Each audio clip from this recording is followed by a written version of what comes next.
Good evening and welcome to the 69th webinar in the series Rethinking Cities. Before moving on to today's topic, a brief background about this series. Now, following the nationwide lockdown imposed after the first wave of the pandemic in June 2020, we in INHAF saw an opportunity to organize a webinar series on the theme Rethinking Cities.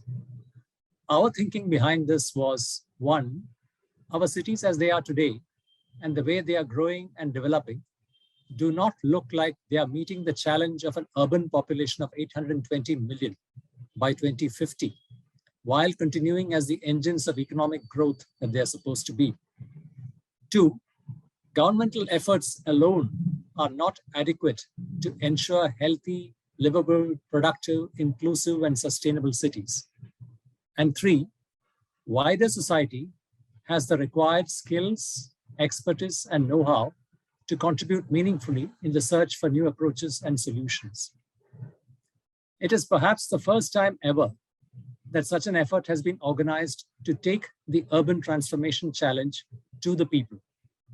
So this webinar series is seen as feeding into a citizens' urban initiative, City URI, by getting to know more individuals, organizations, and institutions through their engagement with the webinars for their skills, expertise, experience, and interest, thereby building a support constituency.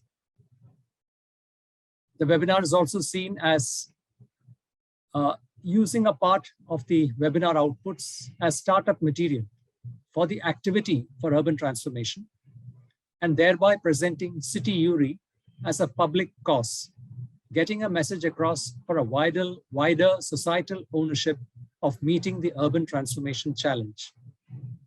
In the last 20 months, we have completed 68 webinars over themes as varied as cities, urbanization and the pandemic, homelessness, informal settlements and housing, informal livelihoods in the city, urban poverty, urban governance and finance, urban ecology and sustainability, urban water supply, sanitation and hygiene, sustainable mobility in cities, gender in cities, youth in cities, urban heritage conservation, and architecture and planning education. Some 350 urban experts, professionals, specialists, and community groups have shared their views and perspectives on these multiple urban themes and sub-themes. Our partners for the webinars, around 100 of them, both national and international, have ranged from bilateral and multilateral agencies to academic institutions, NGOs, networks, urban local bodies, government ministries, social enterprises, and finance and microfinance institutions. We have till now more than 1.5 lakh views live on Zoom, Facebook, and YouTube. These webinars will continue to be an integral part of INHAF's work in the coming years, at least 2 a month, to continue our engagement with civil society and to build a citizens' urban initiative, City URI. So that is the objective of the webinar series. So over to you now, Kirtiji, for this webinar. Rajeshji, and thank you for this very elaborate introduction of the webinar series. Now, people who know and have participated in this series earlier would certainly ask a question that if the webinar series is on rethinking cities, what is a predominantly rural housing project doing today? And I wanted to tell you this, that of course we organized 68 webinars. We started in June last year. And our overarching theme has been rethinking city. And we have dealt with some 30, 40 themes and sub-themes. And Rajeshji, I think, listed them. But now, having done around 70 webinars on urbanization and cities, and while we intend continuing with urbanization and cities and urban challenge, we decided that it will be good to widen the base and explore other areas other themes and examine what else is happening. We wanted to look into other development topics, innovations, new experiments, new ideas. And therefore, we starting to add new topics that we would deal with over a period of time as we go along, developing the webinar series on urbanization theme. Now, if we were to start afresh and we start a new beginning, I don't think we could have started with a better subject or topic than what we are discussing today. We are today discussing 50,000 houses project by Government of India in Sri Lanka for the families who are affected by a large drawn-out internal conflict in Sri Lanka. And today and tomorrow, we plan narrating a story of that project. And the reason we want to narrate the story is it's a very special project. However, before I start giving you a framework of how this particular webinar is to be conducted, let me say that these two webinars, today and tomorrow, would not be possible without cooperation, support, active assistance, and behind the scene hard work by the Indian High Commission office in Colombo. They have been tremendously helpful, and but for them, I don't think it would have been possible. When time comes at the end, we will thank everyone personally, but I thought I must mention this to begin with, that this webinar today and tomorrow is possible because we had support and assistance from the Indian High Commission in Colombo. Now, let me tell you why are we talking about telling this story. What is so special about this 50,000 house project in Sri Lanka that Government of India initiated? Why should we narrate this story? And why do we think that there is so much to learn from? And why do we believe that this project must be documented in its entirety so that it could be replicated, it could be adopted in similar and comparable situations? And I will come to that. Now, let me kind of give you very quickly the context. And I think I'm going beyond the project to give you context. Then whenever we talk about housing, and especially when we talk about large-scale housing, the images that come before us are one of land and land scarcity, real estate operators, contractors, high cost of housing. Think about multi-story towers, talk about affordability, talk about infrastructure. And now we talk about Pradhan Mantri Awas Yojana, and we talk also about housing. We talk about all kinds of things.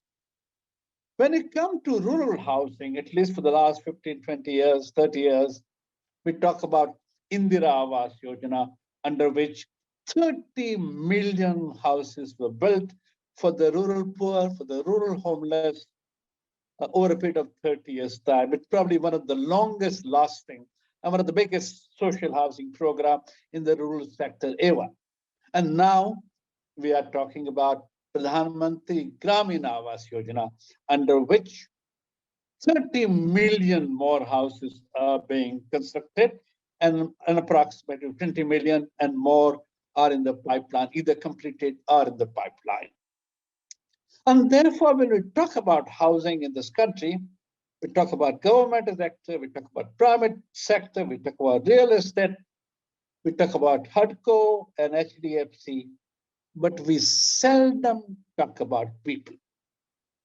People who reside in these houses, people who are owners or renters of these houses, people who occupy these houses. What I'm trying to say is this, that we have largely forgotten that the biggest producers of housing in our cities and also in our villages, and not only in India, in the entire South Asia, including Pakistan, Bangladesh, Nepal, Sri Lanka, are common people, residents who live in them. And they are the ones who are producing these houses. We do not know about it. We do not talk about this. Let me kind of give you a very simple rule that if you take the urban context in India, urban housing in India, when in Indian cities 10 houses get built, one probably gets produced by public sector, 2 to 3 houses get produced by organized private sector, and remaining 6 houses get produced by what we call people sector. 6 out of 10. And if you take rural India, out of the total housing stock of 180 million houses, that is what we have in the country at the moment, some 60% of them, approximately over 100 million houses, are produced by people. No architects, no engineers, no HDFC, no HUDCO, no building bylaws, no master plan. As a matter of fact, Latin Americans have a very interesting phrase for this. They call it social production of habitat.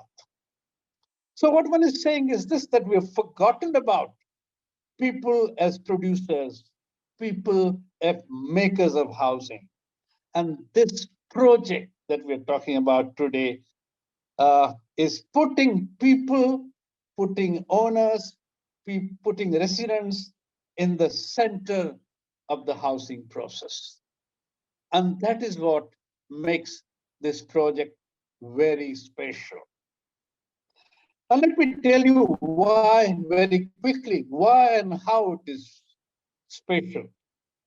Today and tomorrow, we have many people who are involved in designing and implementing this project are going to tell us what they did, how did they do it, how well did it work, and what results came about. So that is the story we are going to be narrating today and tomorrow. While there is going to be detailed presentation subsequently, let me give you very little gist of what this program is all about. One is meant for 50,000 families in Sri Lanka, largely, I think, in North and the East, who were affected badly by the conflict. It was part of the foreign aid. It's part of the development cooperation with Sri Lanka. Here, not give money in terms of cash, but I think, in terms of products. So housing are built and given. There are 50,000 houses in North and the East. 45,000 were devoted specifically to this group, and 5,000 houses are being built or being built for the plantation workers in the country. Now, what is interesting is this, that there were no contractors. Contractors have been kept out. Construction was done by people themselves. It's called owner-driven construction. And home owners build them on self-help basis. Arrangements were made to facilitate this process in form of implementing agencies. And this was a highly participatory project where people made decisions, they were given money, they spent them, and they essentially become proud owner of the houses that they built themselves.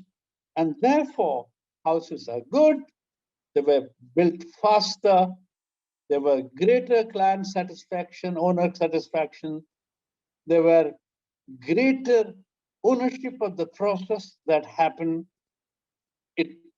It meant higher motivation on part of the families building it, and there was greater self-confidence. And that is why we are doing this project and this particular webinar, building communities while building houses. And I would share with you some point of time. This project is considered one of the best of its kind globally by the World Habitat Award. So the sum total of the project, but then you would have very detailed presentation on this. Now let me kind of quickly take 1 minute and tell you how are we narrating the story. As a matter of fact, this is a very rich presentation in content, in information, and analysis.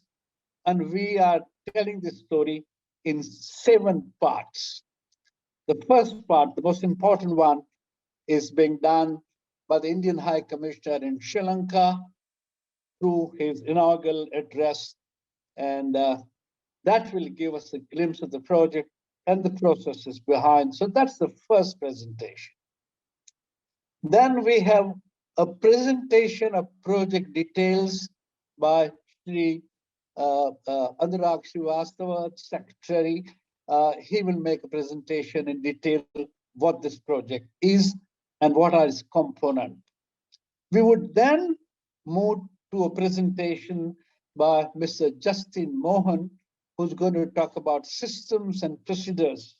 It is the system and procedures and not only concept that made this particular project successful and something to talk about. Then we have 2 of the 4 implementing agencies telling their experiences, how they work with the communities, what kind of facilitation they did, what kind of issues they came across, and what were the products that came out. That's the 4th set of presentation. And then we have 2 families who build their houses on their own, and they are here with us, and they're going to tell us stories in terms of how this happened, what they learned, how they contributed, and what the process did to them as individuals and community. And our 6th part of the presentation includes 2 experts. One is Jaime, who is going to talk about what does owner-driven housing mean in Sri Lanka, and what has Sri Lanka done and achieved over a period of time. And then we have another expert from India, Shri Partha Mukhopadhyay, who's going to tell us why he thinks this particular project is something outstanding, something very special. And then we have 7th, a small little conclave of about 15-20 minutes, where we have invited people to share their experiences. And one of the persons who's going to share her experiences is Sujata Mehtaji, who was secretary in the Ministry of MEA. So this is the kind of framework in which we are going to look at this project today. And now I request the Indian High Commissioner in Colombo, Sri Lanka, in Colombo, to make his inaugural address. So thank you very much. It's because of your singular interest that we are able to put this meeting together. Thank you very much, and we look forward to hearing you. Thank you, sir.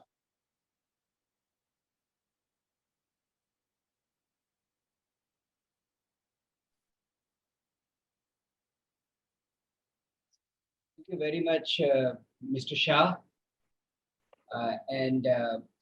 I would like to, first of all, begin, of course, by greeting you, Mr. Shah. I have been reading your emails for a long time. We have been corresponding from the High Commission with you and your colleagues. And but it's the first time I have the privilege and the good fortune of seeing you live in flesh and blood, of course, in the virtual world. So I'm very happy to be able to do that. And thank you very much for your introduction to the project and inviting me to speak.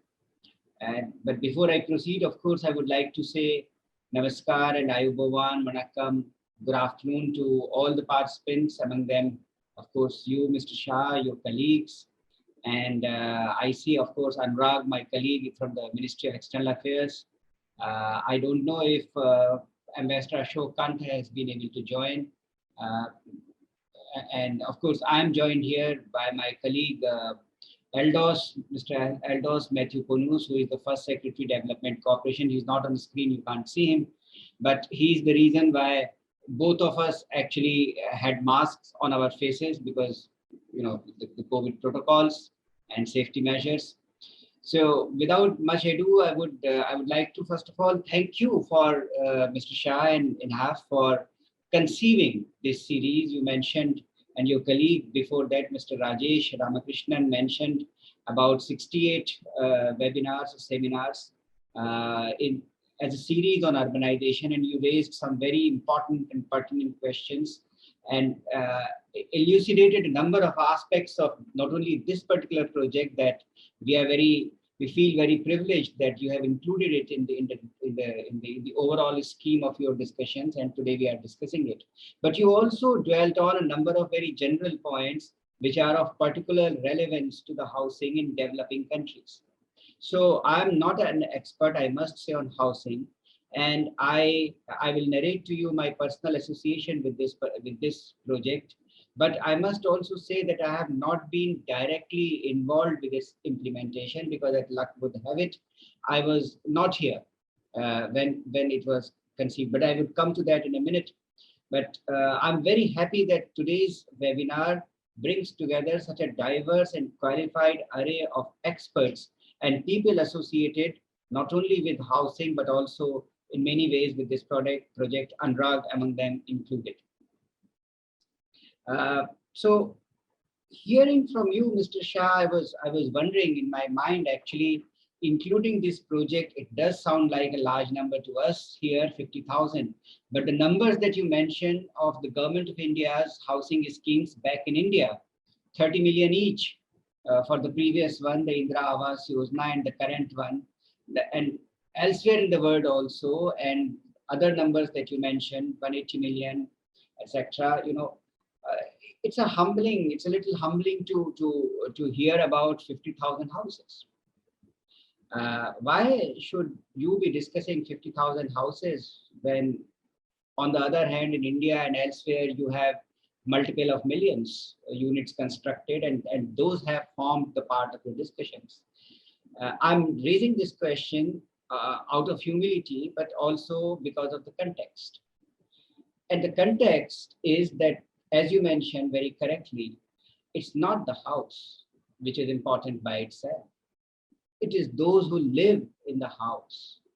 The famous adage that we all know, the relationship and yet the difference between a house and a home. We can build houses, but people build the homes. And therefore, from there comes the context of not only this particular scheme, but also all the other housing schemes, especially in the developing world. But I would stress very much, I would like to stress that this particular project of 50,000 houses, which came about over a number of years, which was conceptualized and then developed as we went along implementing this, its conceptualization kept growing, its numbers kept growing, which is still growing. But what has not changed is the focus on the people. Because, as I said, while we can construct the houses, it's only the people who build their homes. So this particular project, as Anurag would tell you later on, has had a very specific context. We all know the history, recent history included. Sri Lanka had come out of a terrible violent conflict, which had left hundreds and thousands and perhaps millions of people displaced, many of them homeless. And because it concerned the people of India, given the good neighborly relations that we had with Sri Lanka, given the closeness of cultural civilizational ties, and given our commitment to the development and prosperity of the people of Sri Lanka, their well-being, and given also our belief that our progress in India is truly meaningful only when all our neighbors also progress along with us, it was natural for us to look at the requirements of the people of Sri Lanka in the post-war scenario. And that is where this project was conceived, so to say, it's sort of modules. First 1,000 and then the rest of them came, and then also we have other 10,000 coming up. I will speak about them a little later. But let me first narrate you an incident from my personal experience. It was November 2010. I was the staff officer to our then External Affairs Minister, Shri S.N. Krishna. And I had the privilege of being with him on his visit to Sri Lanka, which was incidentally in November 2010, the first visit by the Indian External Affairs Minister to Sri Lanka after the war had ended. And this project was the cornerstone of that visit. I remember we are visiting a remote part in the northern province when we took up, and Anurag would recall, the initial pilot project of the 1,000 houses. There was nothing in those areas. I remember still there was huge rains and we had to wade through ankle deep water. Some of the vehicles had to be abandoned on the connecting Kacha roads. And we went there and we did a bit of a ceremony and we came back. And months later, when we started to see the progress of the project, and a few months still after that, when we saw the pictures of the houses which had come up and the people starting to move in, and then of course there were other formal procedures and ceremonies when people moved in. I was still in Delhi at that time, preparing to leave for my next assignment. And one of those reports I took to the minister, and minister said, "Oh, we are so happy, the trouble that day that we took was all worth it." And he said it with a smile on his face. He said it with a sense of satisfaction on his face. And I will never forget that moment. I never got to see those houses personally. Even today, I have been in Sri Lanka, but those precise units, those 1,000 units, which came up the first, I haven't personally seen them. But I will never forget the experience that I saw, the satisfaction that I saw on the face of the minister that day. So I can very well imagine what this means to the people who actually move into those houses and live in them. So I would basically say that the credit for this, if one were to say, goes to, of course, a number of people. Anurag would speak about number of aspects, so I don't want to dwell on them, but I would say that it was a sort of a whole of Government of India effort. I was associated with the discussions and notings and deliberations at the Delhi end, multidisciplinary consultations, multi-agencies involvement, the High Commission, and also I was slightly aware at that time. Now I'm more aware because we are taking up the fourth phase. We're going to take up the fourth phase. What it means to implement these type of houses. So, but I would before I proceed further, I would like to certainly pay tribute to my colleagues in the High Commission at that time and subsequently. I think it was High Commissioner Ashok Kantha who was there, who with great dedication and commitment pursued this project, and his officers like Anurag, who absolutely were determined to get these projects implemented and overcame a number of challenges. This was the first of its type of project that Government of India was doing anywhere in the world. So there were bound to be difficulties because we were on an uncharted territory. We are sort of making our own road as we proceeded along. And in government, it is not easy. That's why a lot of people say that bureaucrats travel on a beaten path. But here there was no path.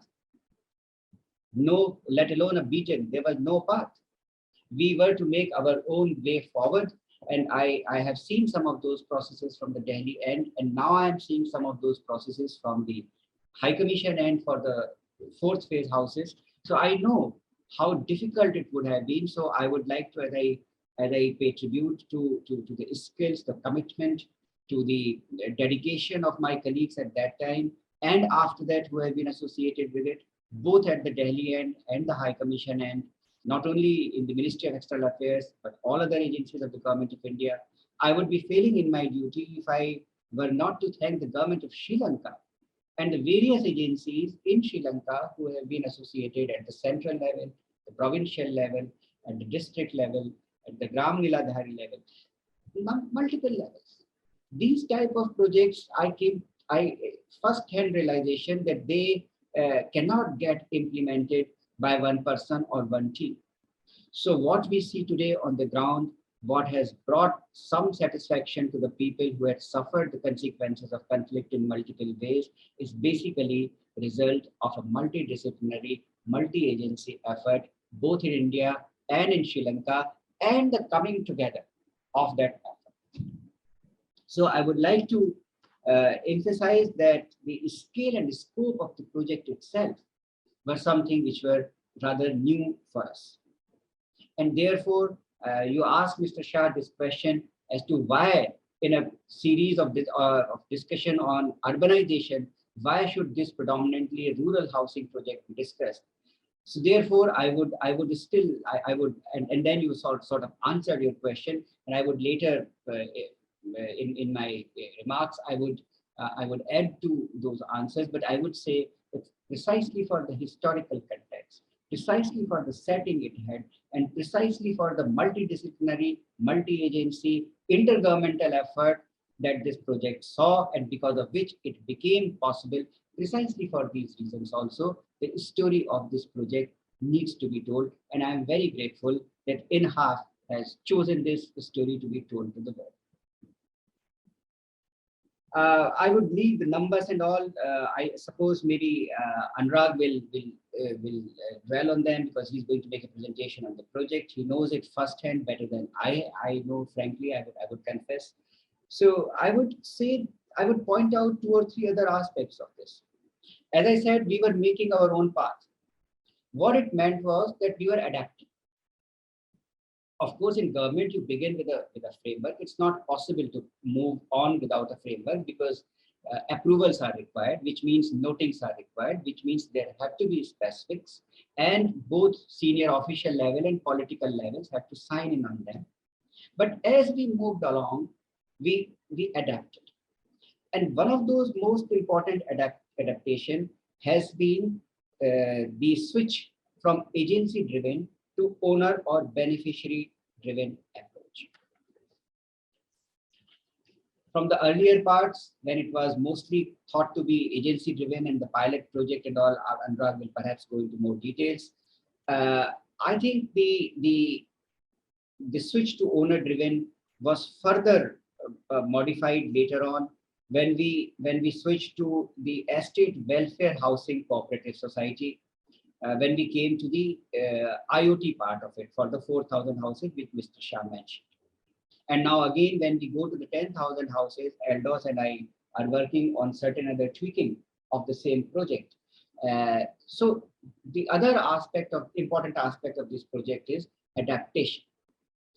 And this itself answers in a way the requirement on ground, the requirement of the owners, the beneficiaries, the people, but also the requirements of the entire ecosystem, which also includes the bureaucracy and the implementing agencies, the enabling agencies, and the NGO sectors, the people, the community organizations which are associated with these type of projects, in particular this project. The other adaptation we had to go through relates to the cost. Because the market prices, obviously, no one can expect them to remain constant over a period of 10 to 12 years. So the per unit housing cost has also increased gradually. And if you compare between 2011 and now, there is a significant difference. The role of implementing agencies has also acquired different dimensions from how it was conceived earlier on. I'm flagging these things because perhaps these will be elaborated more in the discussions later on during this webinar and perhaps tomorrow as well. But the most important thing which I have seen myself is the impact that this project has had on the beneficiaries. Now, because we are dealing of in the 4 phases, and the 4th phase is still to come, we are dealing with 2 different types of groups over here. The one in the north, immediately after the war, for which the first set of houses and the later expanded number was constructed. And later on, for the Indian origin Tamil communities in the estate, these 2 have different systems, different social systems, different employment patterns, different economies, different lifestyles, and also sort of different socio-political status, I would say.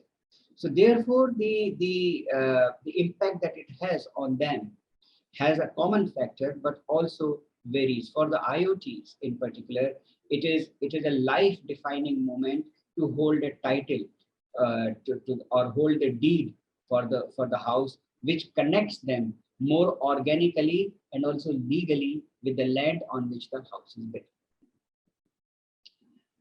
Beneficiaries, as I have mentioned, have been an active stakeholder, and the community-driven approach has offered both flexibility as well as endurance to the project. Now, the possibility to customize the houses as per the taste and preferences of beneficiary also exists, but I must say that there are limits, because most of the beneficiaries, especially in the 3rd phase among the IoTs, and now that we are going to implement the 4th phase of 10,000 houses, their means and their livelihood, they impose certain restrictions in terms of how much can they actually leverage this possibility and make changes to the houses and customize it to their requirements. Of course, I mean, everyone knows that there has been complete transparency, and such a large project, which is not merely confined to this particular project, but such projects of the Government of India, not only transparency, but as you would all know, there are 3 or 4 aspects, but I would like to flag them over here because those are germane to these type of projects, particularly this project. First of all, these are requirement or demand-driven projects. India's development cooperation, there is never in any case where we go to a country and say that this is what we want to do for you. It's always the communities, the governments, the people, their requirements which are taken into consideration, and then the projects are formulated. So demand-driven nature, which also make these projects people-centric. And of course, there are no overheads in this. Administrative overheads are absorbed separately. The salaries, etc., to be paid for the people, etc., they are not loaded onto the budget of the project. So these facts are well known, but I thought I would emphasize this because these, as a housing project, this makes this project more unique in that sense, and more beneficial to the people for which it was implemented and it is being implemented. Now, last but not the least, this particular project is a marquee project. Even within the overall development cooperation context of the Government of India, not merely because it is housing in a different historical and social context, but because it pertains to Sri Lanka. As we are, you would have heard this many a time, neighborhood first, the importance of neighborhood and relations in the neighborhood for the Government of India's foreign policy. But even within neighborhood first, I think Sri Lanka occupies a central place as a maritime and close neighbor. And our continued commitment after having completed 50,000 houses to go on and do 10,000 more houses. And I must confess, we continue to receive requests for more such houses in many other parts of Sri Lanka. So while we have to deal with the 10,000 that we have taken on right now, but I think our strong relationship with Sri Lanka, our commitment to relationship with Sri Lanka, and our vision, the vision of the leadership on both sides, in India as well as Sri Lanka, that we have to progress together. That's the best way to go about it. that marks that makes this project and other projects also which we are which we are taking up and implementing in Sri Lanka very special and gives them a very special international relations context. I think in the context of one question which you had raised, Mr. Shah and I also referred to, why such should a project be studied in the context of urbanization? I think in my remarks, I have referred to a number of aspects why it should be. But I would say that purely as a practitioner of diplomacy, purely as a practitioner of international relations, I would say that these type of projects are a marriage of creating capacities within the villages. Because in urbanization, we all know one challenge is how to manage urbanization, how to create capacities within our rural societies, particularly in our type of developing countries such as India and Sri Lanka, so that we can manage the pressure on urban centers. So when we create capacities, when we create housing facilities, when we provide for the beneficiaries in their own ecosystem, whether it is estates or rural settings of the northern Sri Lanka, or indeed in India, similar settings, I think these projects add to the tools which are available to the policymakers for managing urbanization. And when this gets married to the policy, as I said, for international relations, then I think this provides a unique favor to these type of schemes. I think I have spoken enough for an inaugural address. While you gave me the honor of making the inaugural address, but as I said, I would much rather consider what I have spoken as my remarks. Once again, I would like to thank INHAF and all the participants. I would like to wish you well for your discussions. I would end by saying that this is a work in progress. So perhaps you might return to such a webinar a few years down the line, and you would find an equal amount of support and commitment from the High Commission. That much I can assure you, whoever it is. Thank you very much. Good evening to all of you. It's very inspiring and it's very detailed, very remarkably interesting inaugural thing that you said. And now, because I know you won't be here for another 2 hours, so let me kind of tell you a small little story, anecdote, which would symbolically tell what this project probably did to people. There's something to be examined and depth looked into, but I'll tell you a small story. In one of the meetings in between, in Jaffna, we had really gotten people together who were part of this process. And that particular meeting, there were 5 people who were completed or about to complete their houses. And that included a woman.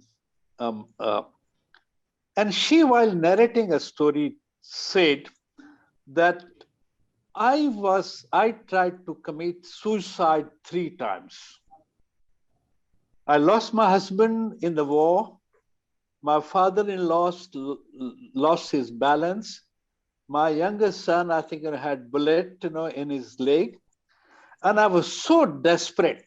I said there was nothing left in my life to live. I tried to commit suicide, but for God's grace, I was saved. I remained.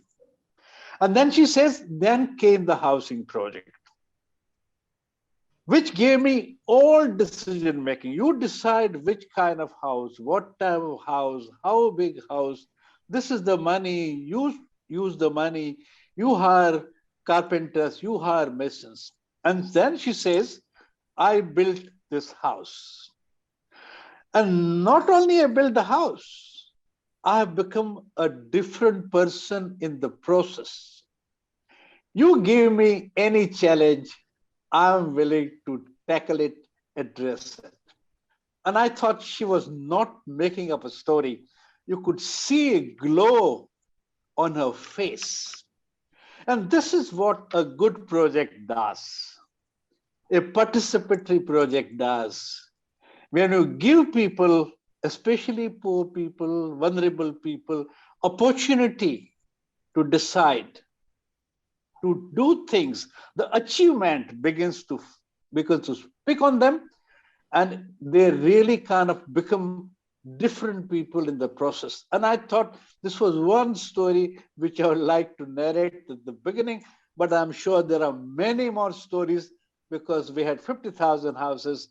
But this story will tell you that this is the likely impact of the project on people. So, and that is the difference between contractor building it and people themselves building it. So thank you, sir, very much.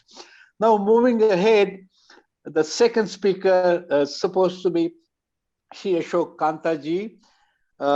Unfortunately, I think he's not keeping well and is not able to join us. But I must tell you that he was one of the cornerstone of the decision making when it came to deciding in what way the project should be implemented. They are the ones who really measured the risk involved and made decision to go in a participatory community way.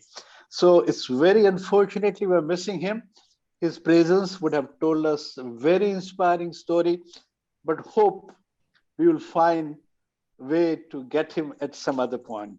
So thank you, Ashok Saab. And I'm very glad that you wanted to come. When we started talking about organizing this meeting, he was very enthused and wanted this to take place.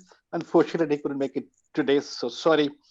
And therefore, now I request Anurag sir to make his presentation in terms of telling us the details of the project. And before he tells that, let me kind of take 1 minute and introduce him. Anurag Srivastava is a presently Joint Secretary North in the Ministry of External Affairs. He heads the desk dealing with India's relationship with two important neighbors, that's Nepal and Bhutan. Immediately before this assignment, he was Joint Secretary, External Publicity, and the official spokesperson of the MEA. Ambassador Srivastava, has also headed the political wing at the Indian High Commission in Colombo, and that is where he played a very important role in shaping this project. And that is what makes him most eligible and the right person to talk about this project. So over to you, Anurag sir. First of all, thank you, Kirti Bhai, for this very kind introduction. I'm not very sure I am the most eligible person or even partly eligible to take up this role, but I have done this gladly because as we have over the course of time realized that this was more than just a project for us. This was a labor of love. So it is always a pleasure to talk about this project. Greetings to all participants. It's very good to see High Commissioner Gopal Baglay sir, and thank you sir for your very kind references to our efforts during that period. Madam Sujata Mehta, I see her amongst the participants. Unfortunately, as you informed Ambassador Ashok Kantha, my High Commissioner in Sri Lanka at that point of time, he is unable to join. We are going to miss him. I see Justin Mohan, my erstwhile colleague then at the High Commission. So happy to see you, Justin. And I also see Mr. Mahalingam, who was our Consul General in Jaffna at that point of time. Good to see you, sir, albeit it is virtual. First of all, I must thank the organizers for organizing this particular webinar.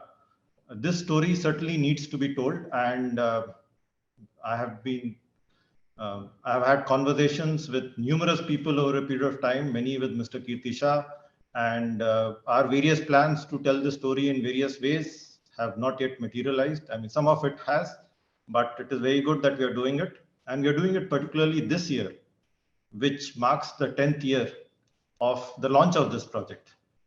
So it is good to get together to rekindle our memories and to talk of something which has been close to our hearts.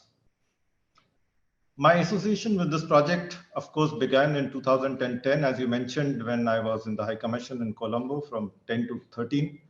And thereafter, in a different role in the ministry, when I was Director of Finance, and I was also, as part of my responsibilities, in the monitoring committee for this project from 2013 to 16. And what I would like to share is largely, I would like to talk about the challenges that we faced during that period of time, particularly during the period of time when we announced the project to the actual launch of the project, and give a flavor of those challenges and the various experiences that we've had. The organizers were keen that I do it through a presentation, considering the medium that we are on.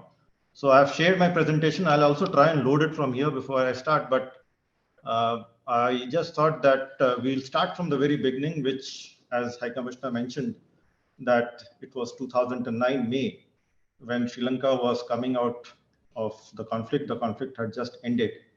And at that point of time, if people who were there would recall that there was this place called Menik Farm in Vavuniya, which housed more than 300,000 IDPs. Most of course, these were people who lived in Northern Province, and in the course of the war, their houses had been destroyed. There was also considerable damage to other civilian infrastructure like community centers, schools, hospitals in northern and eastern Sri Lanka during the period of this war, which lasted for about 3 decades. And the immediate challenge that we faced as the largest development partner of Sri Lanka was to play a role in for humanitarian relief and assistance, which we were doing at that point of time. I would say this was the period 2009-10. And we supplied family packs, we set up emergency medical units, we provided shelter assistance by way of roofing sheets and cement bags. However, what was felt was it was very important to move these people out of those camps into their houses.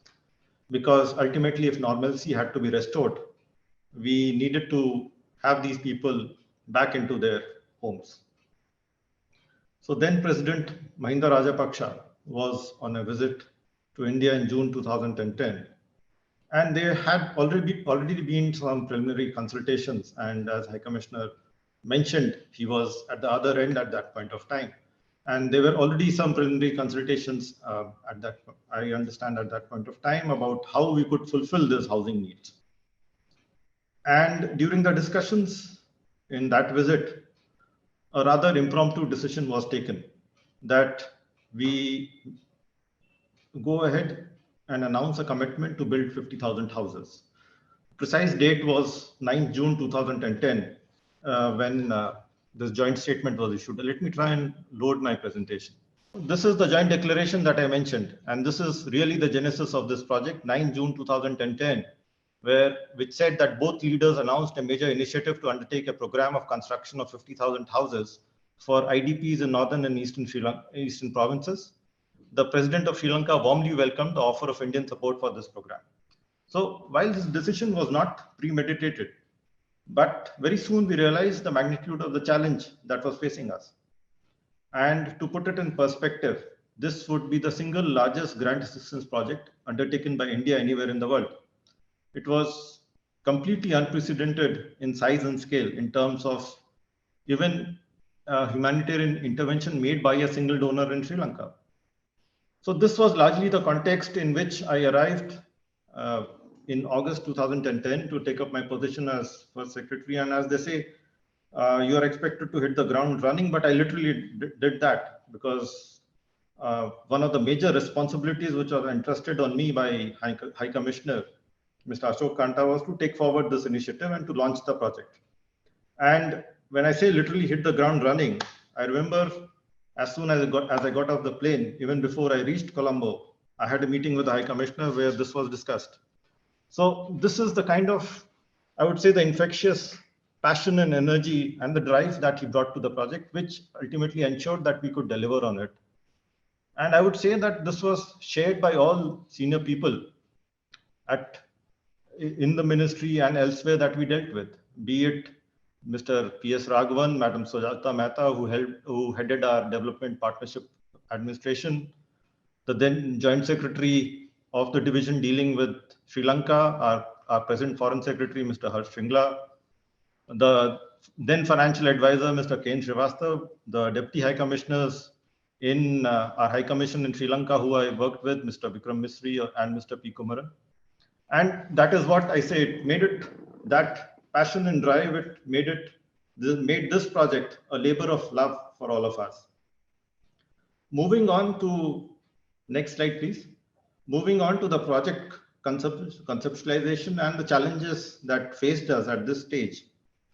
In a few weeks, I realized that the nature of expectations were such that it was huge. Essentially, it was something which was too big to fail. And talking of our own little stories and anecdotes, I remember returning from a donor group meeting, and at that point of time, several such meetings were held where donors got together along with the UN and various diplomats and discussed various development partnership initiatives, projects, etc. And I was asked by my colleagues at the High Commission, how was it? And I said, I literally felt like the elephant in the room, because there was such an air of expectation. There was this kind of so much of attention which was focused on our ability to fulfill our commitments in a manner which was not only befitting our size and stature, but also it would meet the requirements on the ground. High Commissioner has mentioned that we have already a certain history as provider of development assistance, but as he said, there was nothing like this that we had done before. So there was no script which was available to us, and the project itself in terms of its size and scale was unprecedented. Moreover, we were faced by what I would say is the local context, and the local context at that point of time was that there were about 9 to 10 lakhs in terms of population in the northern province, and these IDPs, 300,000 of them, at least half of them or a third of them were in camps. They were looking back to move to their original places of habitation. In terms of just the requirement of housing, 125,000 housing units were required, of which 50,000 were to be provided by India. So this was the single most important need that we had to fulfill. And it was very clear that the sense of normalcy would come back to these areas only when the housing was provided. So therefore, we faced a situation where this project, while capturing popular imagination, had raised hopes. There was a lot of anticipation, and any delay would, of course, lead to skepticism on our abilities to deliver on it. Another challenge, and this was a different set of challenges that we faced, was that it had to fit into the contours of our development philosophy, which, as High Commissioner has mentioned, was something which followed a demand-driven consultative model of engagement, which also kept into account the priorities identified by the partner countries. We had to comply with financial regulations. We had to meet oversight requirements. There was something called the right to information, which had been recently introduced in India. And that was something which we felt would have an important bearing on the project in terms of, say, selection of beneficiaries, etc. So all these processes had to be clear, transparent, objective, norm-based, all of those. The timing had to be right. We had been doing a lot of things. As I mentioned, we had provided humanitarian assistance to the IDPs. We had made interventions in terms of infrastructure development in the area for restoration of railway lines and assistance for rehabilitation of, say, the KKS Harbour, the Palali Airport, etc. We were also undertaking projects for construction of hospitals and schools. We are setting up vocational training centers, but all of it had to fall into place at the right time. So therefore, there was this large project which we had committed to do, and we realized that it was too big to fail. We had to get it right the first time. And that is when we moved into the next stage, what I would say is stakeholder consultations. The next slide, please. The most important partner, of course, was the government of Sri Lanka. And this was a joint project. This is a joint project. We had extensive discussions with them. But what I would say, within weeks, there was a certain clarity on what was needed. we were on the same page, and in terms of expectations which were conveyed, that we had to involve beneficiaries and local communities in doing this project. We knew that there were tangible and intangible benefits of this approach. It was also felt that there would be people who would be unable to benefit from an owner-driven model. They would be unable to build their own houses. For these people, we needed to have a different kind of a reconstruction approach. We also needed to work with local agencies, and we had to get some key processes right, which is beneficiary selection, community mobilization, provision of technical assistance, material procurement, skill development, etc. These are key processes, and it was felt that we had to get them right. I remember at that point of time, there were these few months of also extensive consultations with other stakeholders, and most importantly, various agencies which were already in housing reconstruction in the northern province. UN Habitat, IFRC, Sri Lankan government's own NEHRP project was also going on. And what we did was that we visited each one of them. We visited these sites, spoke to the beneficiaries, spoke to communities. We had very good discussions with government of Sri Lanka officials, and these were very useful. The government agents and district authorities provided us some very valuable insights. And eventually, I would say that this phase was something which led to what would become the defining feature of this project. In fact, something which defined this project. Because after these consultations, we realized that the objective of this project was not just reconstructing houses or building houses. It was rebuilding homes and restoring livelihoods. That is what the expectation was. The expectation was not building a dwelling unit alone. And what was more important was that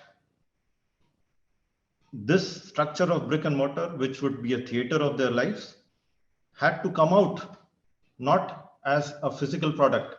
It had to be a process. And the involvement of the beneficiary in this process was very, very important.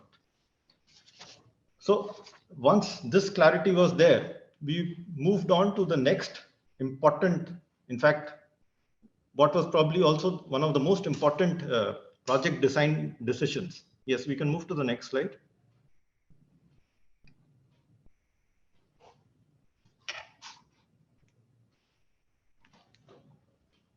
Yes. So this is what was being referred to by Mr. Kirti Shah.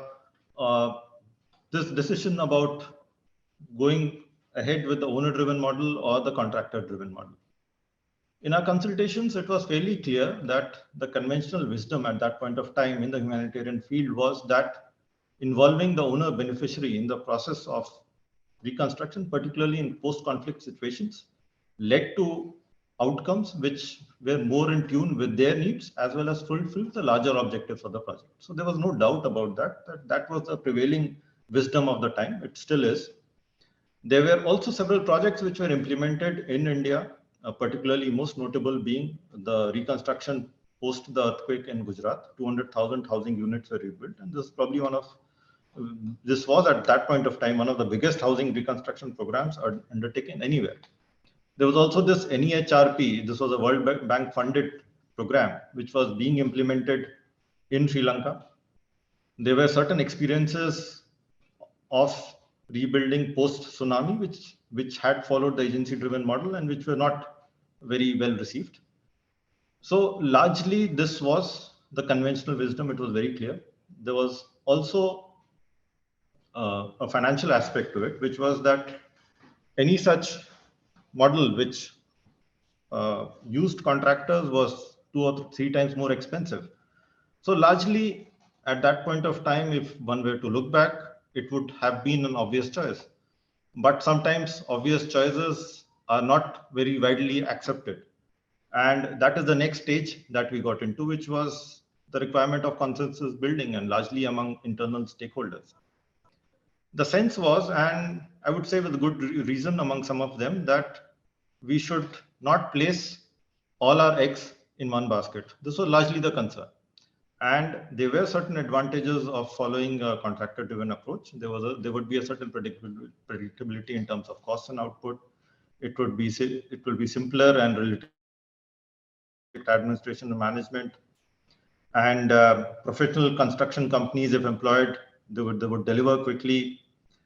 There would also be flexibility in terms of accommodating the requirements of stakeholders. So keeping all this in view, there was a certain sense that the agency-driven model should not be completely written off. However, and they also had certain doubts about the owner-driven model, which was that what if the owner is unable to provide matching funds, or there are defaults by the beneficiary? They may also be quality issues if you leave the construction to the owner, and particularly for a project which had the Government of India labeled to it. Why would be like a situation where there are these half-built houses? So there were these visibility issues. But ultimately, on balance, through this process of discussion, consensus building, it was finally decided that the bulk of the houses should happen through the owner-driven model. Because it was the preference of beneficiaries, it would give them a sense of ownership. And more importantly, there was a strong local tradition amongst these communities of building their own houses. There was also this pilot project which High Commissioner mentioned. Now, there was this pilot project which was launched sometime in November 2010. And by then it was nearing completion. While these houses had been built, there was a certain experience of this project, which was that, the kind of topography and the kind of logistics requirement that if this was replicated on a larger scale, this was certainly not sustainable. The pilot project was essentially for a large plot of land where several houses could be built together, but the topography in Northern Province was certainly different. So keeping various experiences that we had, and particularly of the agency-driven model, it was very clear by then that the bulk of the houses had to come through the outcome-driven model. And moving on, we realized that while we would do the bulk through the owner-driven, there would be a small number of beneficiaries who would need the agency-driven model. And what was more important was that the processes that we follow in the agency-driven model, be it selection of beneficiaries, skills training, regulation of prices, access to material, etc., they have to be carefully monitored. Next slide, please. So with this, we went to the Indian Cabinet and argued in the note that we go ahead with the project. Primarily, most of those houses under this project for 50,000 houses would be implemented under the owner-driven model. And a small number would happen through the agency-driven model. We received cabinet approval, which was a significant thing. It totaled up to about $270 million, which was a very large amount. And cabinet agreed with our approach. It was decided that the financial assistance would be released in installments to the beneficiaries. The project, we would endeavor to complete it within 3 years of time. And this is how we went ahead with it. Once cabinet approval was received, of course, we had climbed one mountain, but there were several other mountains to climb after this. And that is what brings me to the next part of this presentation, which is on the innovations, which High Commissioner also mentioned the various adaptations that we had to make in order to meet various requirements, various boundary conditions which had been set. Next slide, please.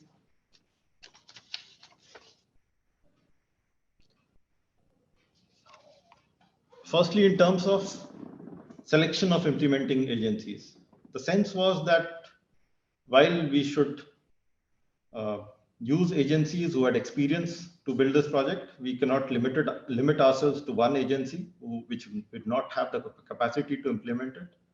The selection process had to follow the financial rules of the government. It had to be open, transparent, norm-based.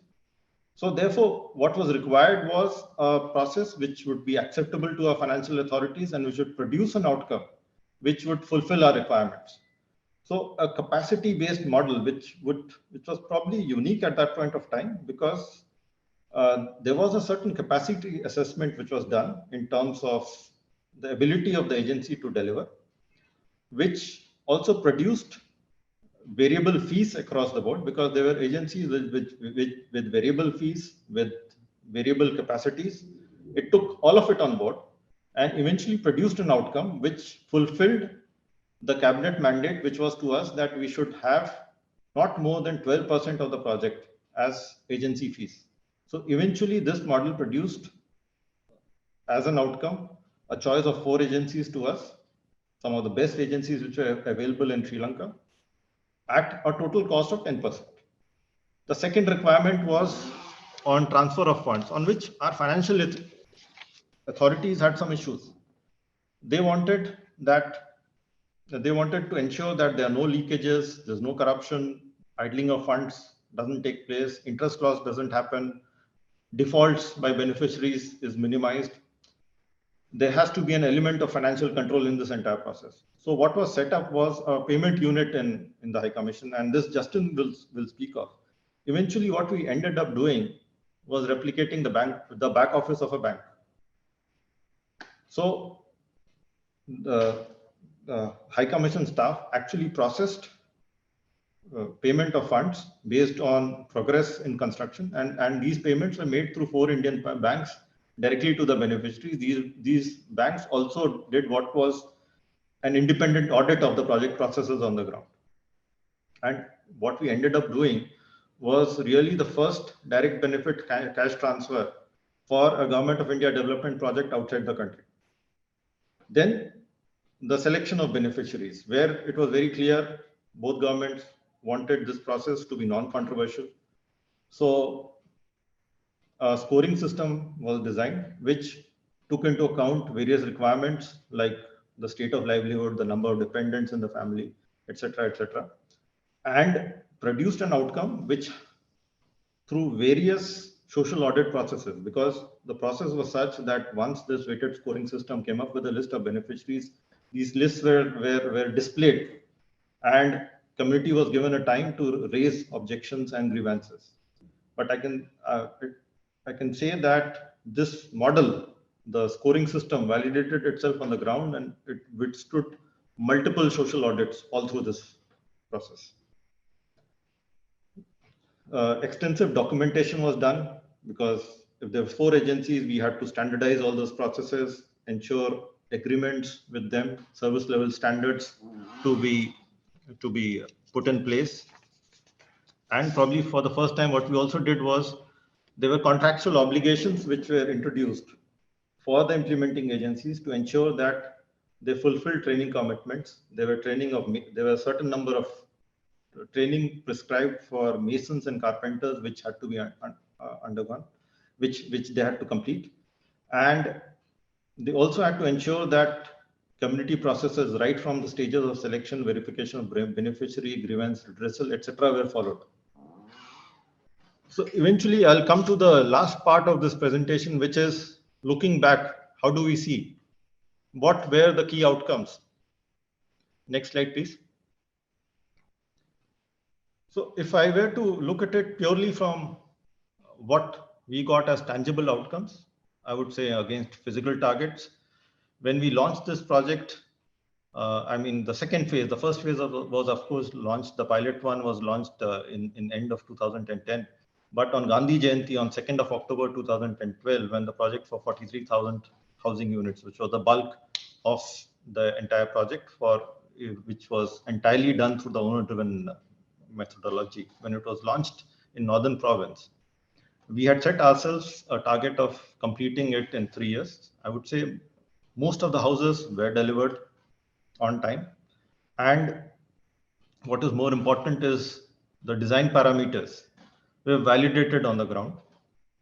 In terms of tangible cost savings, by ensuring that the agency-driven houses built by contractors were kept at the bare minimum, and steering the project towards a model which directly involved the owner beneficiaries in the construction process, it was ensured that we saved $5,000 per house. this entire project was approved for $270 million. If we had followed an agency-driven model, another $200 million would have been added onto it. But I think what is most important in terms of outcomes, and I think looking back, what gives us the greatest sense of satisfaction, this is what the High Commissioner mentioned, was the achievement against objectives that we had set out for us. Because this was not just a housing reconstruction project. It was about rebuilding homes, lives, and livelihood. And when we met beneficiaries who received, who completed their houses, and when we met them, we realized that by involving them in the process of construction, we helped them overcome their trauma, discover confidence and self-esteem, rebuild social relations in the community, and they could get started on the overall rehabilitation process. So I think, looking back, as someone who's been involved in this project, and if I can speak on all those behalf of all those who were involved in this project, I think the greatest satisfaction to us was to witness the genuine outpouring of sentiments by the beneficiaries when we met them. I think this was the abiding memory, looking back, that we have, and that which gave us the greatest sense of satisfaction, because ultimately this project was not about houses. This project was about beneficiaries. Thank you. So I'll just leave you. My next slide is my last one, which is, yes, these are photographs of the first few beneficiaries who completed the houses in early 2010-13. They would be, there's one in Mullaitivu and the other one in Kilinochci. So I just thought I'll leave you with some of these photographs. Thank you, and over to you, Mr. Kirtisha. Thank you, Anurag, sir. I think there couldn't have been a better introduction to the whole project, because you know the context, you know history, you know, I think, expectations, and you presented very beautifully. Thank you very, very much. I have a lot to say, but I think we got to move very quickly. So let me kind of move. So thank you, Anurag, sir, once again for your time and for your very, very useful presentation. It was remarkable. Let me kind of move to the next speaker, who is Mr. Justine. And he's the one who's going to tell us and talk about details of processes and systems that have been designed. And Anurag Sab essentially mentioned them. Then before Justin Sab starts, let me kind of very quickly introduce him. He belongs to 1999 batch of the Indian Foreign Service. Government of India appointed him as the first secretary to head the newly constituted Development Cooperation Wing in the Indian High Commission in Sri Lanka. And there he served for a period of 3 years, 2011 to 2014, and was in charge of coordination of the relief, rehabilitation, and development of war-affected areas in Sri Lanka. One of the 50 projects implemented during his tenure in Sri Lanka was the Indian housing project, involving construction of 50,000 houses. And he has a long and very interesting story to tell, because it was the systems and the procedures which were designed, which made this project a highly successful project. So over to you, Justin sir. Oh, thank you very much, Kirti sir, and to all the staff of INHAF for giving me an opportunity to speak on the Indian housing project in Sri Lanka. Respected High Commissioner, Sri Gopal Baglay sir, respected Srimati Sujata Mehta madam, my friend Sri Anurag Srivastava ji, former CG of Jaffna, Sri Mahalingam sir, who is also attending this program, Sri Janaka from NHDA, Mrs. Aziza from UN Habitat, Jaime from EU, Dr. Partha, and all the participants, and also two beneficiaries have also joined today. All the participants who are attending this very productive and informative webinar which has been organized by INHAF. Good evening to you all. I was closely associated with this project as the head of the development cooperation wing. As Shri Anurag Srivastava had mentioned, a new wing was established in the High Commission, and I was posted as the first secretary of the development cooperation wing to head that wing. And I joined in 2011 and then worked for full 3 years and oversaw the implementation of the project, particularly this owner-driven project.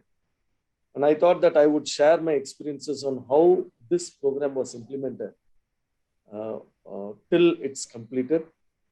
And I have a brief presentation to make. One second.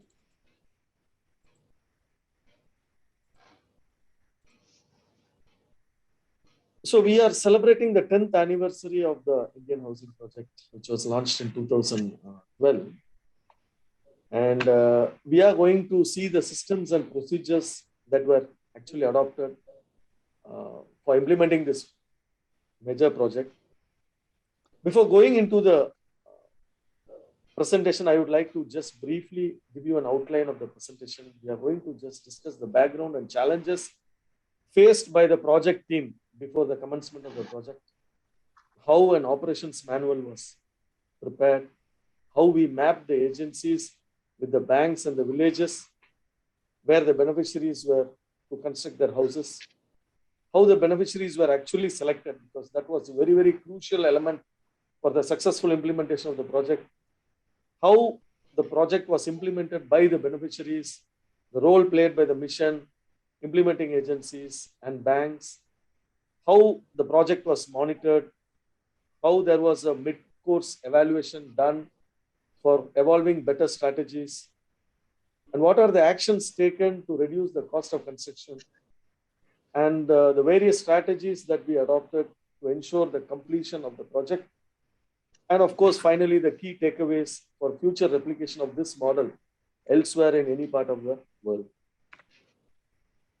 So before moving to the project implementation, I just give you a brief background about the situation at that point of time when the project took off. There was acute poverty as people lost their savings during the final phase of the war. There were also major livelihood challenges. Unemployment was very rampant. There was acute shortage of labor, both skilled labor and unskilled labor, because construction of houses requires a large volume of labor that was missing at the time of initiating the project. Motivation level of the beneficiaries was very low because most of them had lost lives in their family and also property during the final phase of the conflict. Demining was a major issue which had to be undertaken in 4 districts where the project had to be implemented. And of course, poor road, poor connectivity. There was practically no power at that point of time. Roads were all mud roads. So the infrastructure was very poor. So for the project managers, there were major challenges for implementing this project. One, we had a time frame of 3 years and the project had to be implemented on an owner-driven model where the money had to be given to the beneficiaries in 4 installments. That is for 1 lakh for construction of the foundation, 2 lakh for construction of the walls, 2 lakhs for completing the roof, and 50,000 for final finishing, including painting. That is how it was planned. It is all Sri Lankan rupees. Identifying the most eligible beneficiaries was a crucial component of the project, and handling the most vulnerable families, particularly the women-headed families, widows, child-headed families, physically disabled families, was very, very crucial for us for successful completion of the project. Also, every beneficiary had a file in the mission and every beneficiary was given a unique ID number by which we can track the beneficiary. So handling 50,000 files in the mission and processing payment in 4 installments also was a big challenge. Apparently, this was, I think, the first DBT project initiated by Government of India through MEA. And monitoring the construction of every beneficiary in different parts of the conflict-affected districts became a major challenge. Of course, trainings had to be organized for the communities to impart various skills. Bulk procurement of raw material was also taken up to reduce the cost of construction. We also foresaw a shortage of labor and construction material because there was a lot of demand and supply factors in play, and we did not want an inflation to happen in the construction material.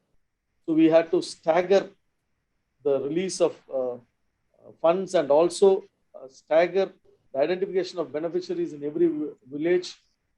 And of course, handling the migration of beneficiaries who are planning to move abroad or who are planning to sell their houses. These were all some of the challenges which we foresaw before the start of the project. So what we thought was we will prepare an operations manual. Of course, it was a major task where the help of UN agencies and also IFRC, Red Cross, was taken to prepare a very elaborate operations manual that would give some sort of a guidance to the beneficiaries on what are the eligibility to get into the scheme, how to sign an agreement, what is the mode of payment, what are the design of houses which a beneficiary can choose. Of course, the operations manual had 10 designs, engineering and architectural designs, from which the beneficiary can choose one. Of course, we had also given the freedom to the beneficiary to choose a design of their choice, provided the plinth area should be about 550 square feet. And also this operations manual served as a guide to facilitate the agencies, implementing agencies, and also to guide the officials of the Indian High Commission as also the government of Sri Lanka, and also to guide the banks who are involved in transferring the funds to the beneficiaries, and also the mechanism to address grievances that comes from the beneficiaries and other public and civil society groups. So this operations manual took almost 8 months to complete. And of course, my friend Anurag Srivastava played a major role. And Kirti Sab was also there to finalize this operations manual. One doubt we had was whether to pay this amount after physical measurement. And at that point of time, Kirti came in, and then he told that this cannot be done because it would be practically difficult to start measuring each work and start releasing the payment. So we had decided at that point of time to give this amount upfront. So before every stage of construction, the amount would be transferred to the beneficiary. So thank you, Kirti Sab. In that way, I think you played a major role to ensure that there is no hitch up from the financial point of view. So this operations manual, once it was prepared, we circulated this operations manual widely to all the implementing agencies and government officials so that they have an idea of how this project should be taken forward. The next major task was who will do what work where. So we had actually mapped the areas where these 4 implementing agencies, that is UN Habitat, National Housing Development Authority, International Federation of Red Cross, and Habitat for Humanity. So these 4 agencies had to be mapped in different districts, and also the banks. So a mapping was done in such a way that everyone knew that my work area is, these are the districts where I have to focus. So once this was done, then we decided that the criteria for beneficiaries to be designed. And of course, he has to be a citizen of Sri Lanka, and he should not have a permanent house in his name or any name of his family member anywhere in Sri Lanka.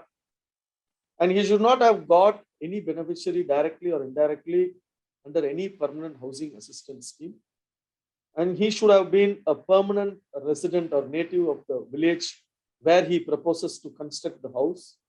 And of course, he should have all the required documents, land documents, sale deed, lease deed, and so on, which is duly authenticated by the divisional secretary. These were some of the essential criteria.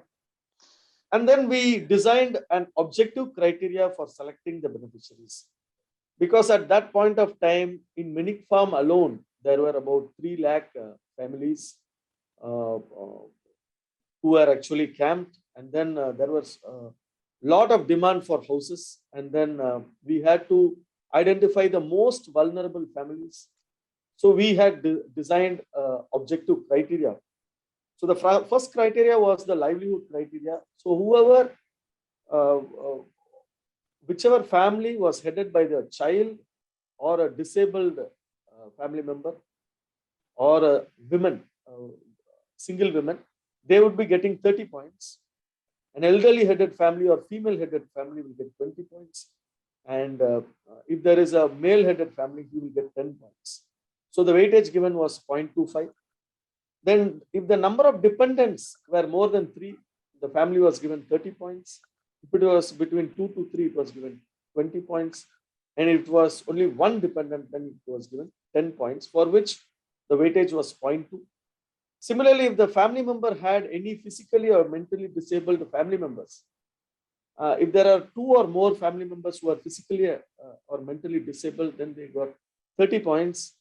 And if there was only one physically or mentally disabled family member, they got 20 points. The weightage given was 0.2. And if the age of the children were less than 12 years, then they got 30 points. And if the family had children between age 12 to 18, then they got 20 points, for which the weightage given was 0.18. And the year of displacement, if there was a displacement after April 2008, that means they were affected during the final phase of the war. So they got 20 points. And if they had left the place before April 2008, they were given 10 points. And the weightage for displacement was 0.12. And if the person or the family was residing in a hut or under tarpaulin sheets, they got 20 points. And if they were residing in a semi-permanent or transitional shelter, they got 10 points. And the weightage was 0.05. So a family could maximum get 28.3, but we fixed a criteria of 10. So any family who got 10 marks and above became eligible to join the housing program. Now the next process was the selection of beneficiaries. So for which we had elaborate discussions with the government of Sri Lanka officials. There was a presidential task force established by the president. So we had close a relation with them to identify the areas which needed the housing, the areas which were most affected by the war. And within that village, a master list of beneficiaries who were resident of the villages were prepared by the divisional secretary, indicating the details of family, head of family member, date of birth, address, ID, if any, dependents, resettlement details, type of land title, permits if they have any, details of assistance received earlier, and all these details were collected from the master list of beneficiaries. Then once the master list was given to the High Commission, we approved it, and thereafter every house-to-house verification was done through the implementing agencies. And this, under the scoring mechanism, the families were identified as whether they would become eligible to join the scheme or not. So once the list of beneficiaries who have scored 10 and above in a particular village was identified, then that list of beneficiaries would be sent by the implementing agency, duly authenticated by the divisional secretary, and that would be then approved by the mission. And then this would be placed in public places to ensure that there is no controversy in selection of beneficiaries and to make the process more transparent. And we gave 14 days time to ensure that if there is any grievance from any families in a particular village on being left out, then they can represent it either directly to the High Commission or to the implementing agency or to the divisional secretary. And then once the grievance petitions are received, then we organize meetings to address such grievances. And then the finalized beneficiary list for every village was then approved by the mission. So this is how we displayed our list of beneficiaries. This is some of the village office where the public can go and see whether their name is included and whether any details in their family was missed out. All those particulars were checked, and if they felt they were some injustice had happened in the selection of beneficiaries, they had been given the right to give their grievance to the High Commission. Then we had to prepare beneficiary files. So every beneficiary had a particular file. Every beneficiary was given a unique ID number, which had the application form. They had to sign an agreement. It was a tripartite agreement between the beneficiary, implementing agency, and the village officer. And also the beneficiary had to provide the proof of ownership of the land and the damage assessment report, copy of the bank passport. So every beneficiary was asked to take a bank account from the nearest bank of their choice, and of course the bill of quantities. They can decide on the designs which was available in the operations manual, and then once that was approved, in the High Commission we scrutinize these files, and then we make a final list of advice to the bank to transfer the amount to the beneficiaries. We make it in an Excel form. We encrypt it to ensure that it doesn't get leaked out. And then we had identified 5 banks, which were actually Indian banks, which were functioning in Sri Lanka. One was the State Bank of India. We had Indian Bank, Indian Overseas Bank, Axis Bank, and ICICI Bank. So there was an just like we have online transfer mechanism in Sri Lanka, they call it SLIPS, Sri Lankan Interbank Payment System.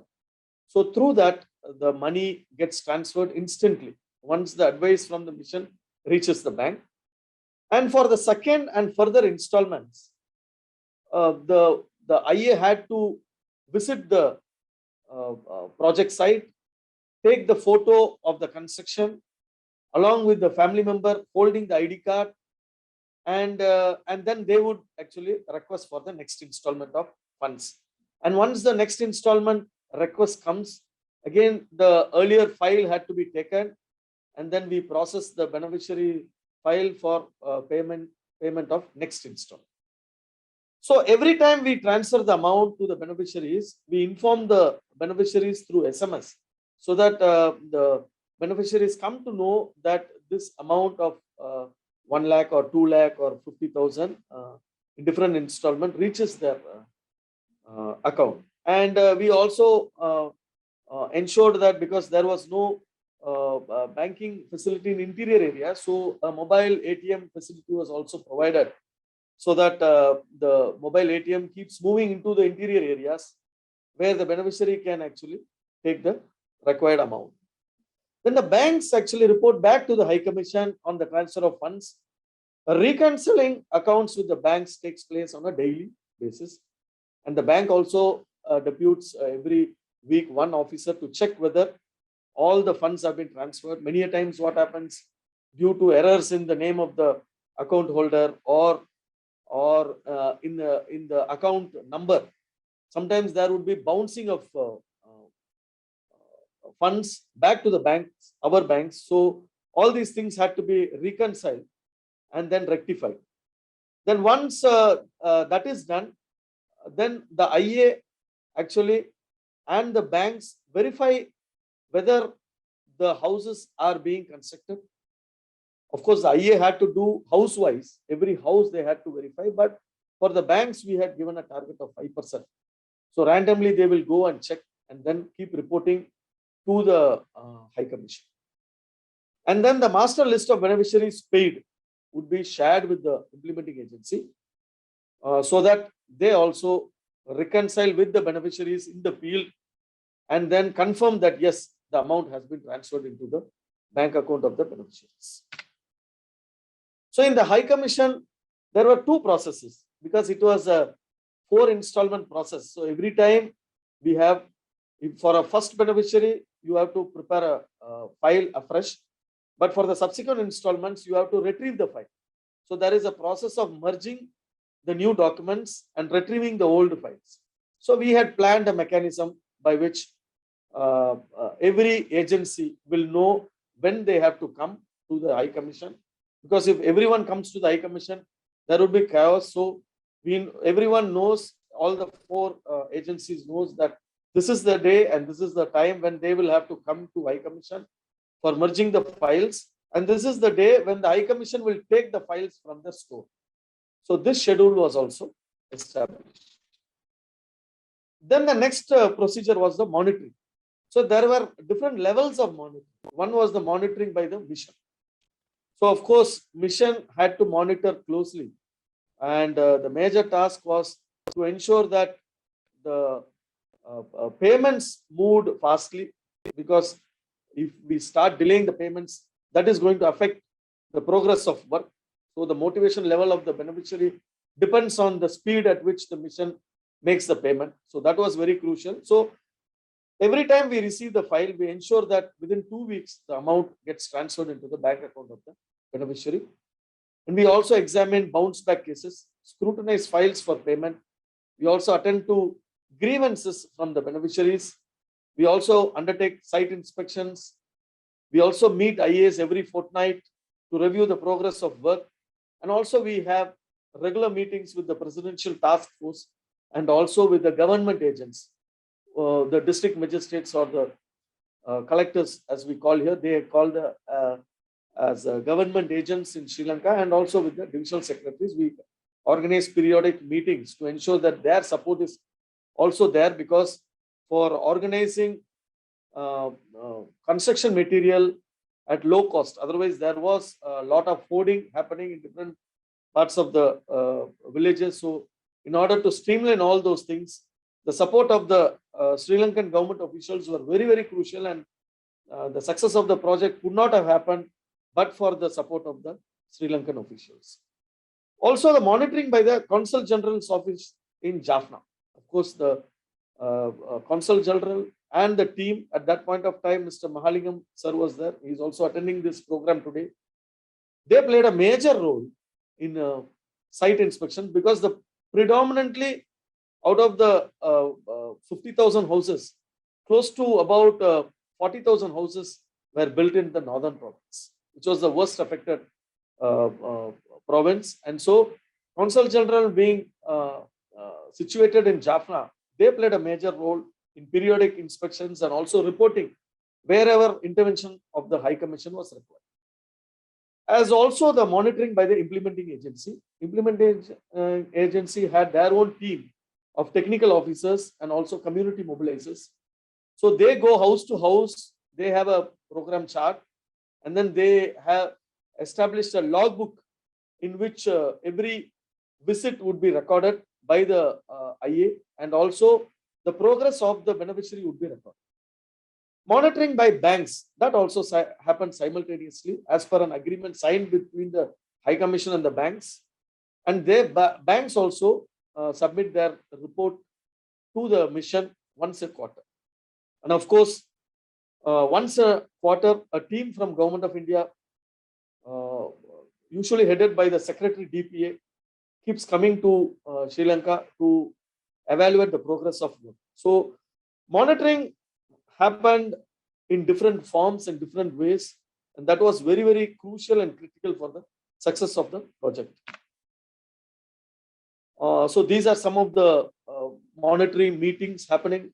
So on the left side was a meeting chaired by the PTF, Presidential Task Force head, Mr. Divarathane. Towards the right, there was some review meetings conducted in villages by the High Commission officials. Down below, we see the experts from the Government of India and also senior officials from the MEA who keep coming once a quarter to evaluate the progress of the project. Now, challenges faced during execution. So once the project took off, it was almost set on an autopilot mode. So once the beneficiaries started receiving money, they were so hungry to start building the houses at the earliest. So everyone started constructing at the same point of time, immediately when they received the funds. So in many villages, what we saw was there was shortage of construction material, and of course, skilled labor was also a big challenge, resulting in inflation. There was a hike in cost of the labor as well as construction material. So this was immediately sensed by the mission, and we took corrective measures immediately. That also helped in a major way. A beneficiary contribution to complete the house. Many of the beneficiaries found it difficult to complete the house with 5.5 lakh rupees. Of course, we had prepared this estimate based on the assumption that there should be some contribution from the beneficiary as well, maybe in the form of labor or in their form of the raw materials which they would have already had from their earlier damaged house. So some beneficiaries found difficulties in completing the house, and we had to intervene to ensure that these beneficiaries, vulnerable beneficiaries, had to be supported. And also the struggling beneficiaries, particularly the widows, women-headed families, the child-headed families, elderly-headed families, they found difficulties in progressing with the house. And such cases were referred to the implementing agencies, who took special care to ensure that these beneficiaries are able to move forward and give pace to the project. And eventually everyone completed the house. And one problem which we faced immediately after the initiation of the project was many of the families had taken loans from their banks. So whenever we transfer the money to their bank accounts, the banks started deducting the amount in lieu of their existing loans. So once the IEA implementing agencies start reporting this, then we did two things. One is to refer to the management, the bank management, that please refund this amount because this is a grant from the Government of India. Also, we insisted that the beneficiaries should open new accounts. It should not be an existing account. So quickly we did that. And this ensured that this problem was solved. And many a times the beneficiaries also had their own superstitious beliefs to start the house or to complete the house. They had their own auspicious time. And of course, monsoon was also very heavy, particularly the northeast monsoon in Sri Lanka. Almost 3-4 months get lost during the construction period. These were all challenges faced during the time of execution. And handling cases involving migration or death of beneficiaries. That was also a huge challenge before us. And of course, land disputes and demining. Whenever the work starts, then there would be some blast or some mines detected, and then that had to be corrected or referred to the army there. And then that also was a big challenge for the mission. But then when the projects took off and then almost a year was completed, we thought that, okay, we had done whatever possible from the mission to rectify whatever possible. And then we thought that, okay, 1 year is over exactly. We will have a midterm evaluation. So we called beneficiaries who have completed the house. We called implementation agencies, officials. We invited the officials from the Government of Sri Lanka and also experts from India, including our Kirti Shah. And then we had a detailed workshop there in Jaffna. And we came up with a lot of suggestions to take the project forward. One was to undertake large-scale trainings for the master mason, because there was a huge shortage of master mason, and also to give training to the communities by pooling family labor and also for bulk purchase of material to reduce the cost of construction. Also, we designed a lot of strategies to reduce the cost of construction. And IAs were instructed to ensure that the beneficiaries recycle salvage building material, which they were already having, and also to go for precast door and window frames in lieu of timber, and also to prevent wastage of material, and also to reduce the wall length from 10 meters to 9 meters, and also to convince the beneficiary that you restrict the plinth area to 550 square feet, complete the house, and then if they want a bigger house, they can always go for an extension. And also to go for low-cost smoke-free chimney, and insist on gable roof instead of hip roof, because that is more cheaper, and also advocate fair-faced masonry to reduce the cost of construction. And also to improve the strength of the house, the experts from Government of India and architects had suggested that detailing and tying of roof was very much required, because the northern province was prone to cyclones, and it should not happen that the roof flies away in the next cyclone. So the IAs were specifically instructed that tying of roof had to be done, and also the timber that was used for roofing had to be treated properly before being used, and also to install water harvesting structures to actually help in groundwater level. And the lady who is speaking in the photo was the story which Kirti ji just referred. She was from Pudukudi Iripu, widow, who actually informed the gathering that she completed the house in spite of a lot of challenges. She lost her husband and both her sons. She and her daughter alone were there.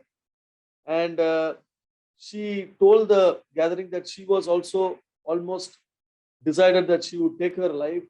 But then this house project came, and when she got this amount, there was a new hope in her life. So that story only our Kirti sir just referred before our talk.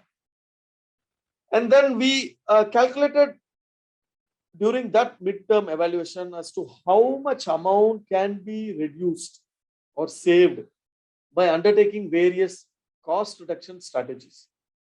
And then this was actually passed on to our implementing agencies. Now, we had to have a continuous connect with the beneficiaries. They had to feel that someone is there to take care of them and also to guide them.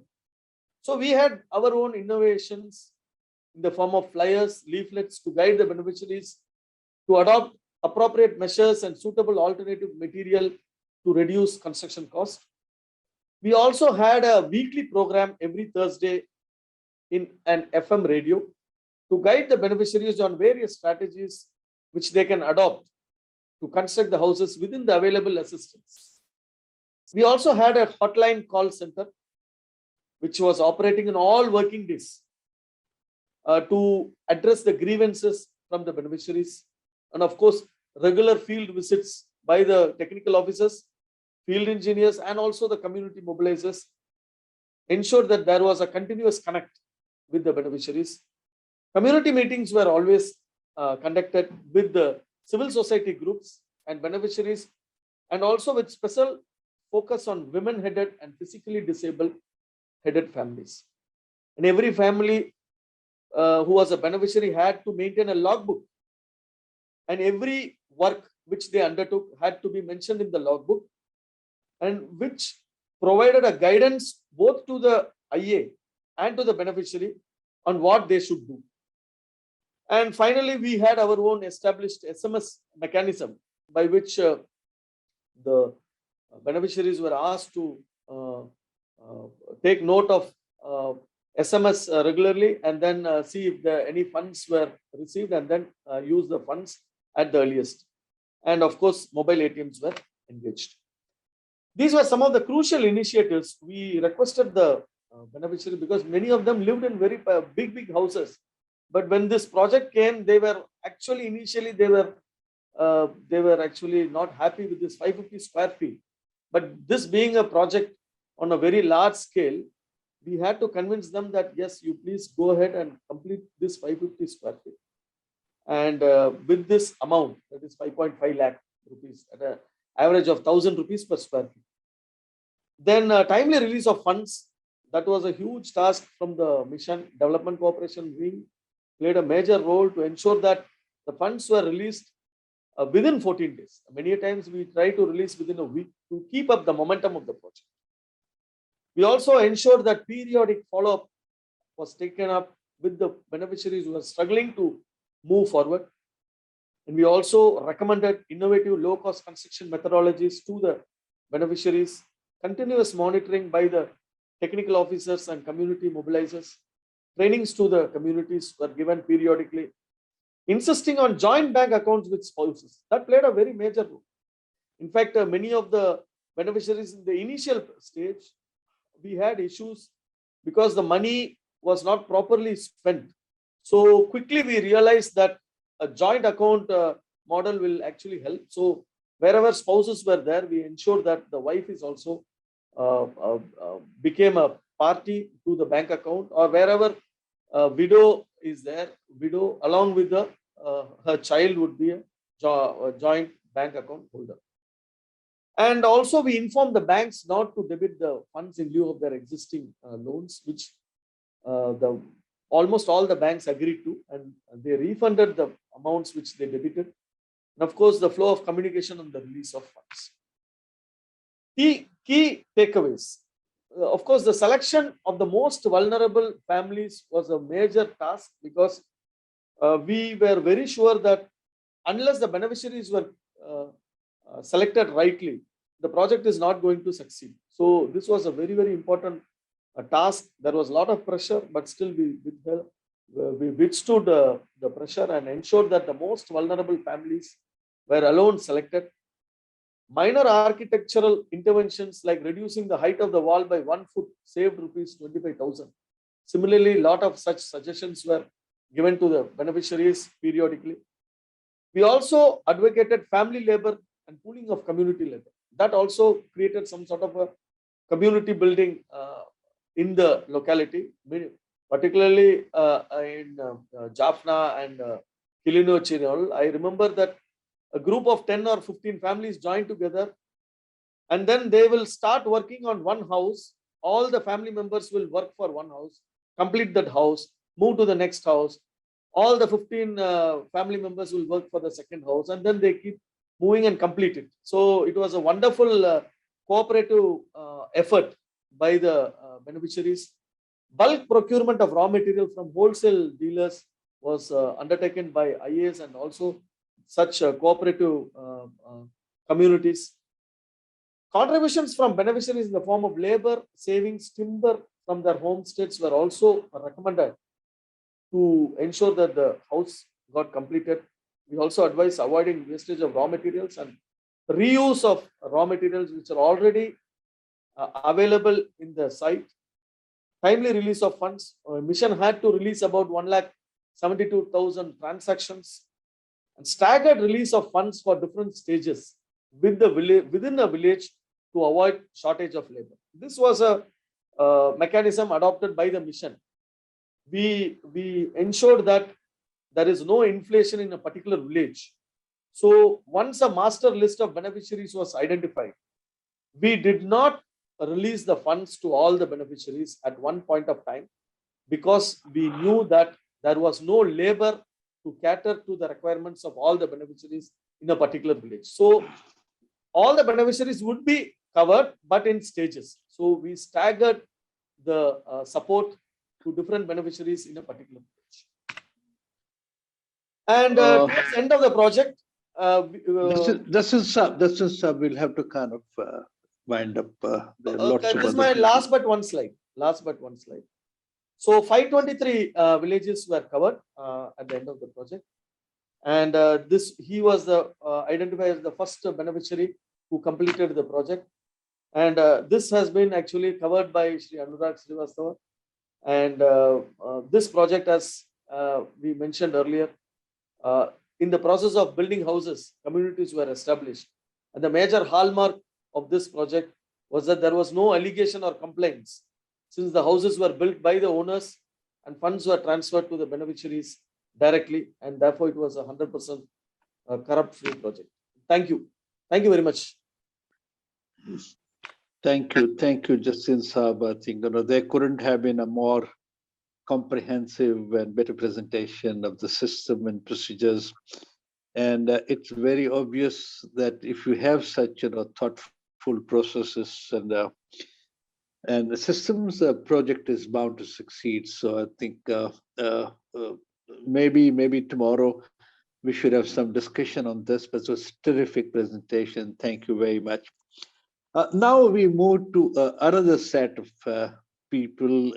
We up to now had basically government officers. We had an Indian High Commissioner making a presentation. We had Anurag sir, I think, from the government, and of course we had Justin Saab.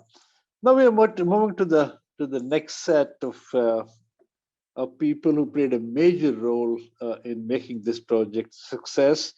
And as a matter of fact, what made community participation a success, and that is the implementing agencies, as both Anurag sir and Justin Saab mentioned. There were 4 implementing agencies. We call them facilitating agencies. They never built a single house. They help people build the houses better. They provided technical assistance. They provided logistical assistance. The first one, today we have 2 of them making presentation. We have Aziza Usoof ji from UN Habitat. She has a background in built environment, construction management, and business administration. And since the end of the North and East conflict in Sri Lanka in 2009, Aziza has been involved in implementing and monitoring post-conflict reconstruction projects with practical action and UN Habitat, including implementation of the Indian Housing Project. At present, she functions as the monitoring and reporting manager at UN Habitat in Sri Lanka. Aziza ji, I'm sorry, first time I'm saying we will have to kind of do this in about 10 minutes time. Thank you. Thank you, Kirti sir, and thank you so much for getting involved with inviting me to speak on behalf of UN Habitat. I am going to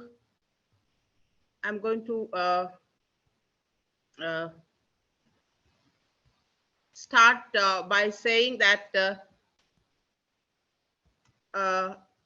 we have all the speakers before me have covered important aspects of the program, and here I will be talking more about the people's process involved and the impact it has had on communities. If you see, basically, I would say that the Indian Housing Project in Sri Lanka is a proven case for the people's process or the owner-driven process. And starting off, the UN Habitat scale and scope of the project was we completed 17,945 houses, 17,500 new construction, and 445 repairs in the conflict-affected districts of Kilinochci, Jaffna, and Mullaitivu. And all these houses were constructed through a owner-driven methodology. And the grant size was 550,000 Sri Lankan rupees.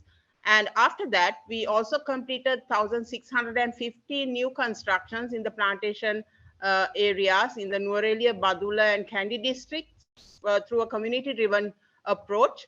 And the grant amount was 950,000. I will basically focus on the northern reconstruction because the context of the plantations is quite different from the northern reconstruction. So actually, as Justin sir mentioned, basically the role of the implementation agency was basically facilitation. We did not build a single house, and our basic support was through community mobilization, technical facilitation, management information systems and documentation and monitoring.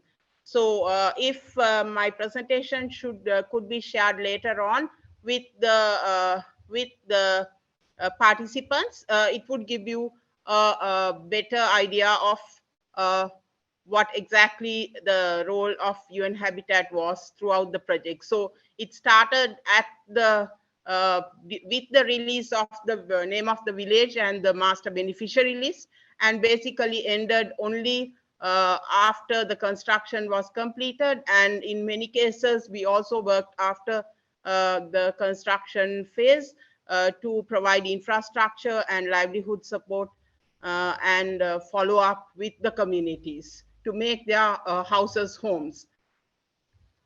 So let's look more at beneficiary participation. So a house is the most valuable asset for a family, as many beneficiaries stated, and this was more so for families who had lost their houses and were displaced. So they came back to nothing, sometimes tarpaulin sheets, huts, or at best transitional shelters. And for them, this was the foundation to rebuild their lives. And as you see, both pictures, these are women beneficiaries. The one in the top picture, she is a seamstress and a widow and a female-headed member of a female-headed household. And they were the driving force in the families because they were more stay-at-home women. And so they were the driving force in building the house and making it a home. So they were involved throughout the decision-making process and through selection and personalization and customization of over 10 housing designs that were presented in the operation manual as mentioned earlier. Then also they were involved in sourcing labor and building materials from the local communities, and sometimes getting together with the community and outsourcing labor and materials when shortages occurred. So they also managed the financial grant.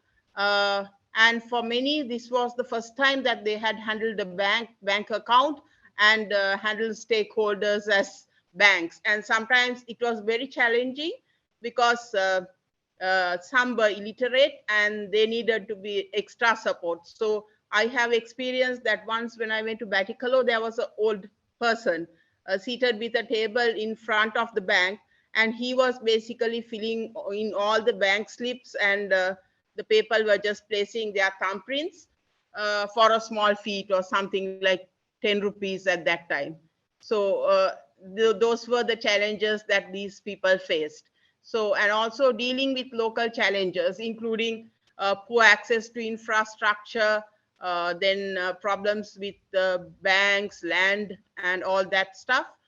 So it actually made them very strong and able to handle many challenges, as was mentioned earlier. So they also provided considerable financial and in-kind contributions, including manual unskilled labor in most instances. And sometimes when people did have skills or learned skills, they also provided skilled labor. Then many of the families produced their own cement blocks for construction on site, and that also had considerable savings. They also monitored and supervised the construction, and in times when they were adequately aware, they were even they even made masons and other craftsmen who had done poor quality work to break the work and redo the work. So that also, like, basic training in construction techniques also helped.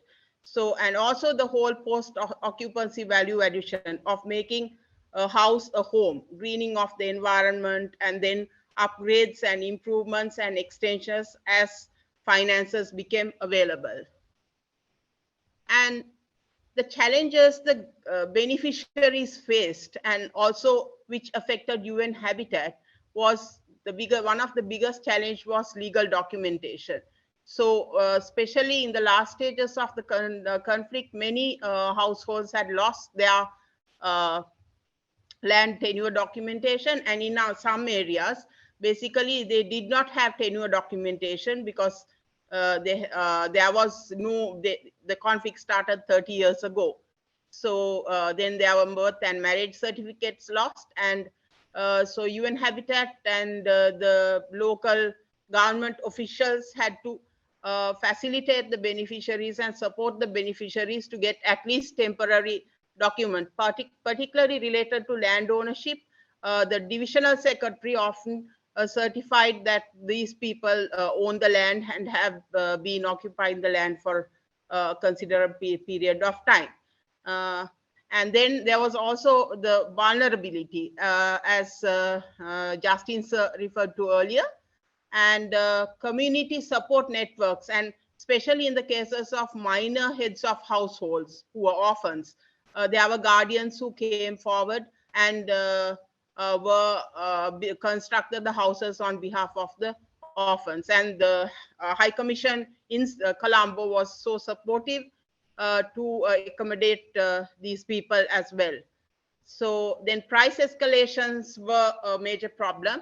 And as Justin sir explained earlier, there were so many initiatives taken to mitigate these challenges, both by the communities through bulk procurement and rotating of labor and equipment, and sometimes things like shuttering planks and stuff like that.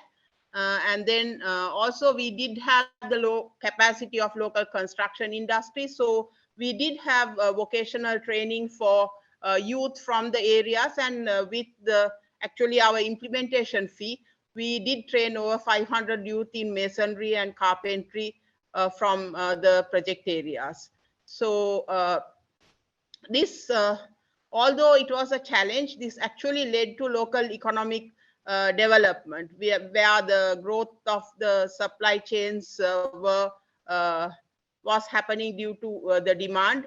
And in the worst cases, we also had to outsource labor and material from outside districts. And the community itself had a rotational deployment of skilled labor within the community. So there was poor infrastructure and also the planning of larger houses by beneficiaries, because this was the one chance for them to have a proper house. And so what had to be done was awareness creation on costs, some financial literacy programs to regulate borrowing.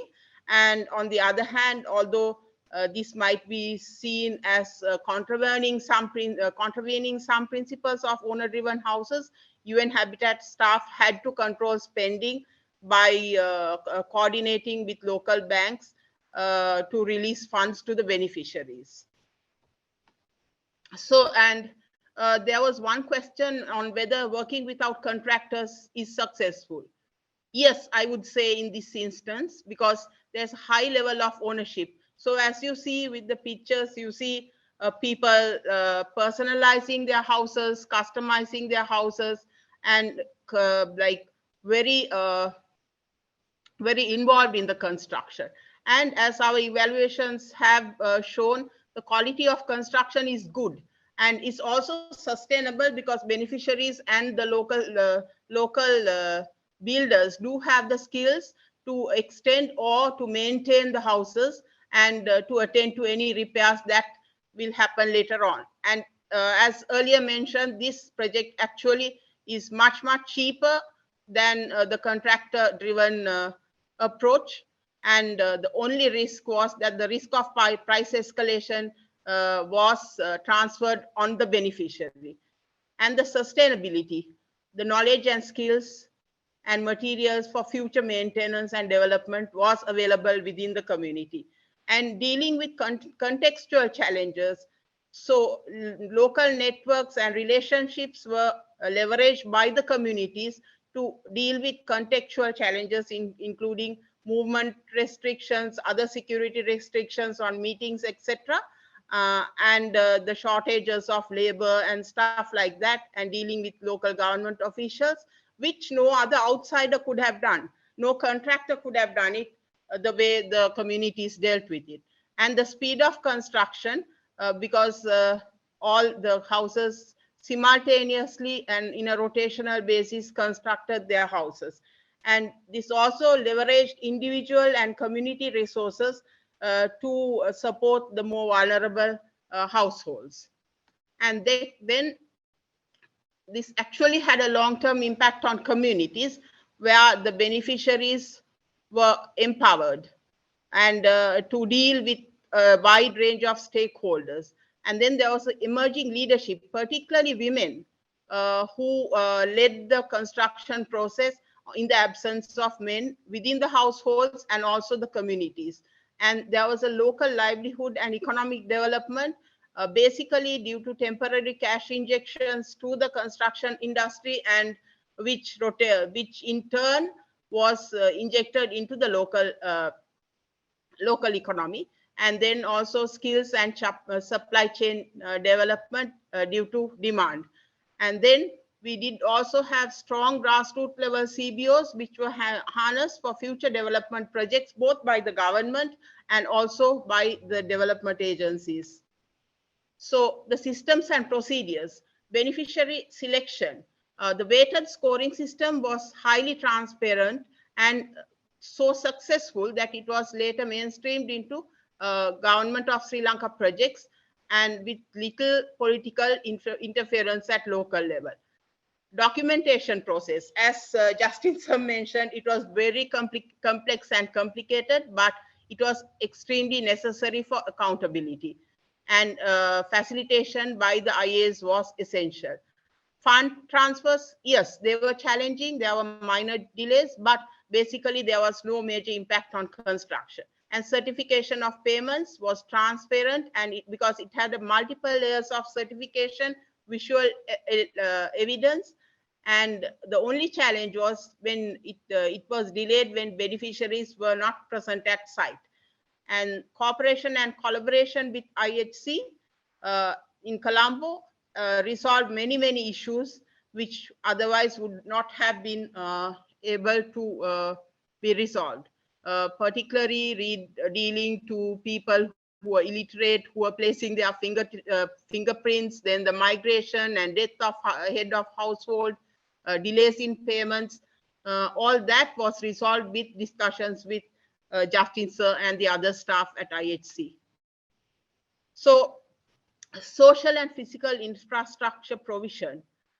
Basically, the government handled large physical infrastructure projects like the road and rail network to the north, water supply schemes, extension of the electricity grid, and large irrigation projects.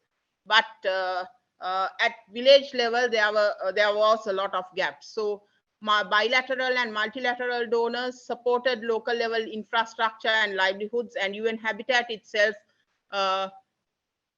did construct, I know about 118 kilometers of rural roads, then preschools, community centers, paddy storage facilities, stormwater drainage, and other livelihood programs as well. And basically the community-based organization set up under the project, the Indian Housing Project, was a big advantage to be harnessed to implement these projects through a community contracting methodology.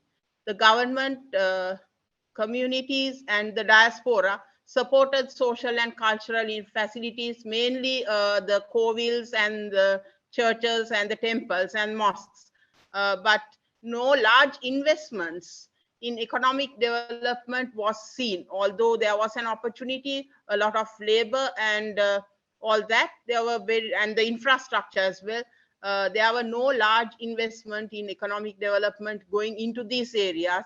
And even in 2016 and even I think in 2019, basically Mullaitivu and Kilinochci are some of the poorest districts in the island.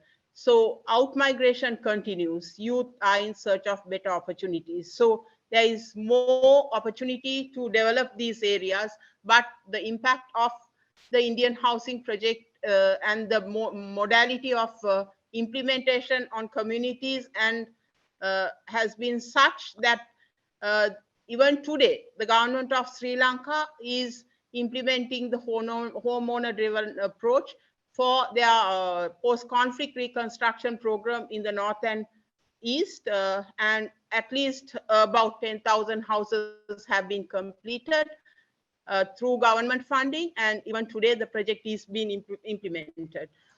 And thank you so much for giving me the opportunity to talk, and I hope I have kept my presentation short. Thank you. Aziza, you've been simply wonderful. I think not only you kept your timing, you also have given some very insightful, I think, understanding in terms of how things are working was very useful. As a matter of fact, when we discuss, most probably tomorrow, what needs to be done more, then I think, you've got to kind of find ways to find out, the impact on the community togetherness. We got to find whether cost savings happen and at what level and how much.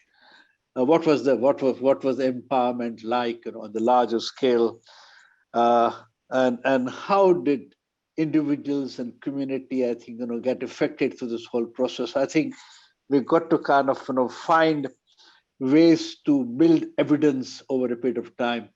And I think, we want to talk about that tomorrow in terms of how could we do it together. But it's a very important learning, and there is so much that we could dig out from this wonderful experience. So thank you very much. Thank you very, very much.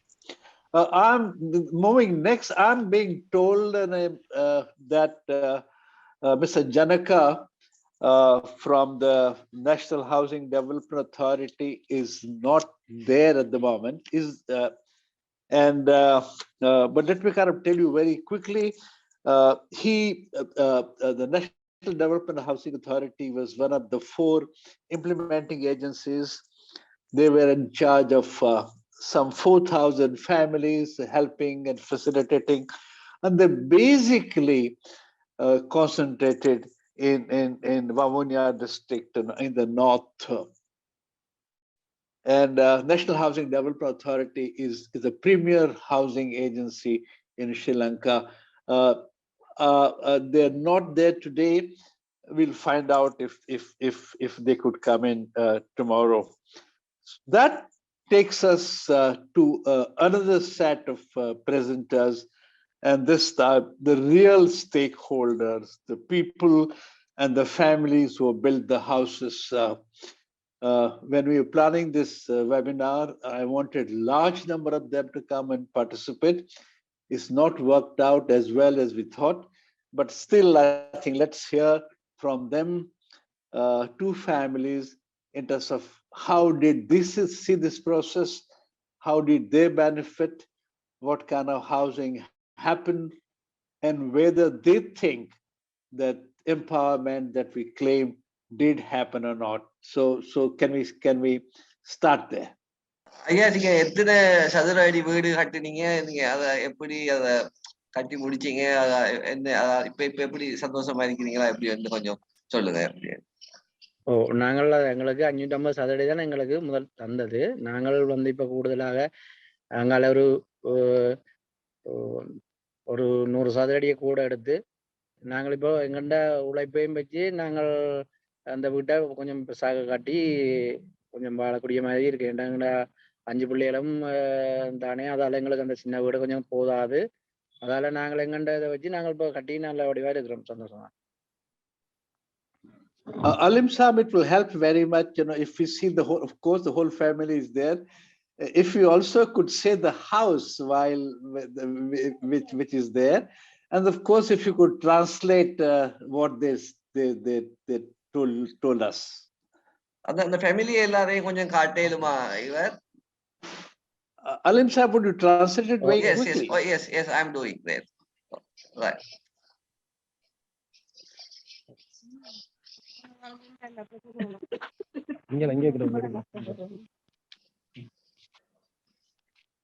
Yeah, this house has been expanded. Like earlier, it was 550 square feet house. Now it has been expanded another 100 square feet house. This family, which has now 5 family members at the moment, so they have expanded. He's a carpenter basically, so he's able to do the expanded design also with expandable. They made expansion in the like 100 square feet according to him. Yes. ஒரு 2.5 லட்சம் கூட போட்டிருப்போம். போட்டு தான் நாங்கள் வேலை செஞ்சது. மற்ற எங்கள்கிட்ட இருக்கிற மரங்களை வச்சு நாங்கள் கொஞ்சம் நல்ல மரங்களை தான் போட்டிருக்கிறோம். எங்கள்கிட்ட இருக்கிறதுல வச்சு தான் நாங்கள்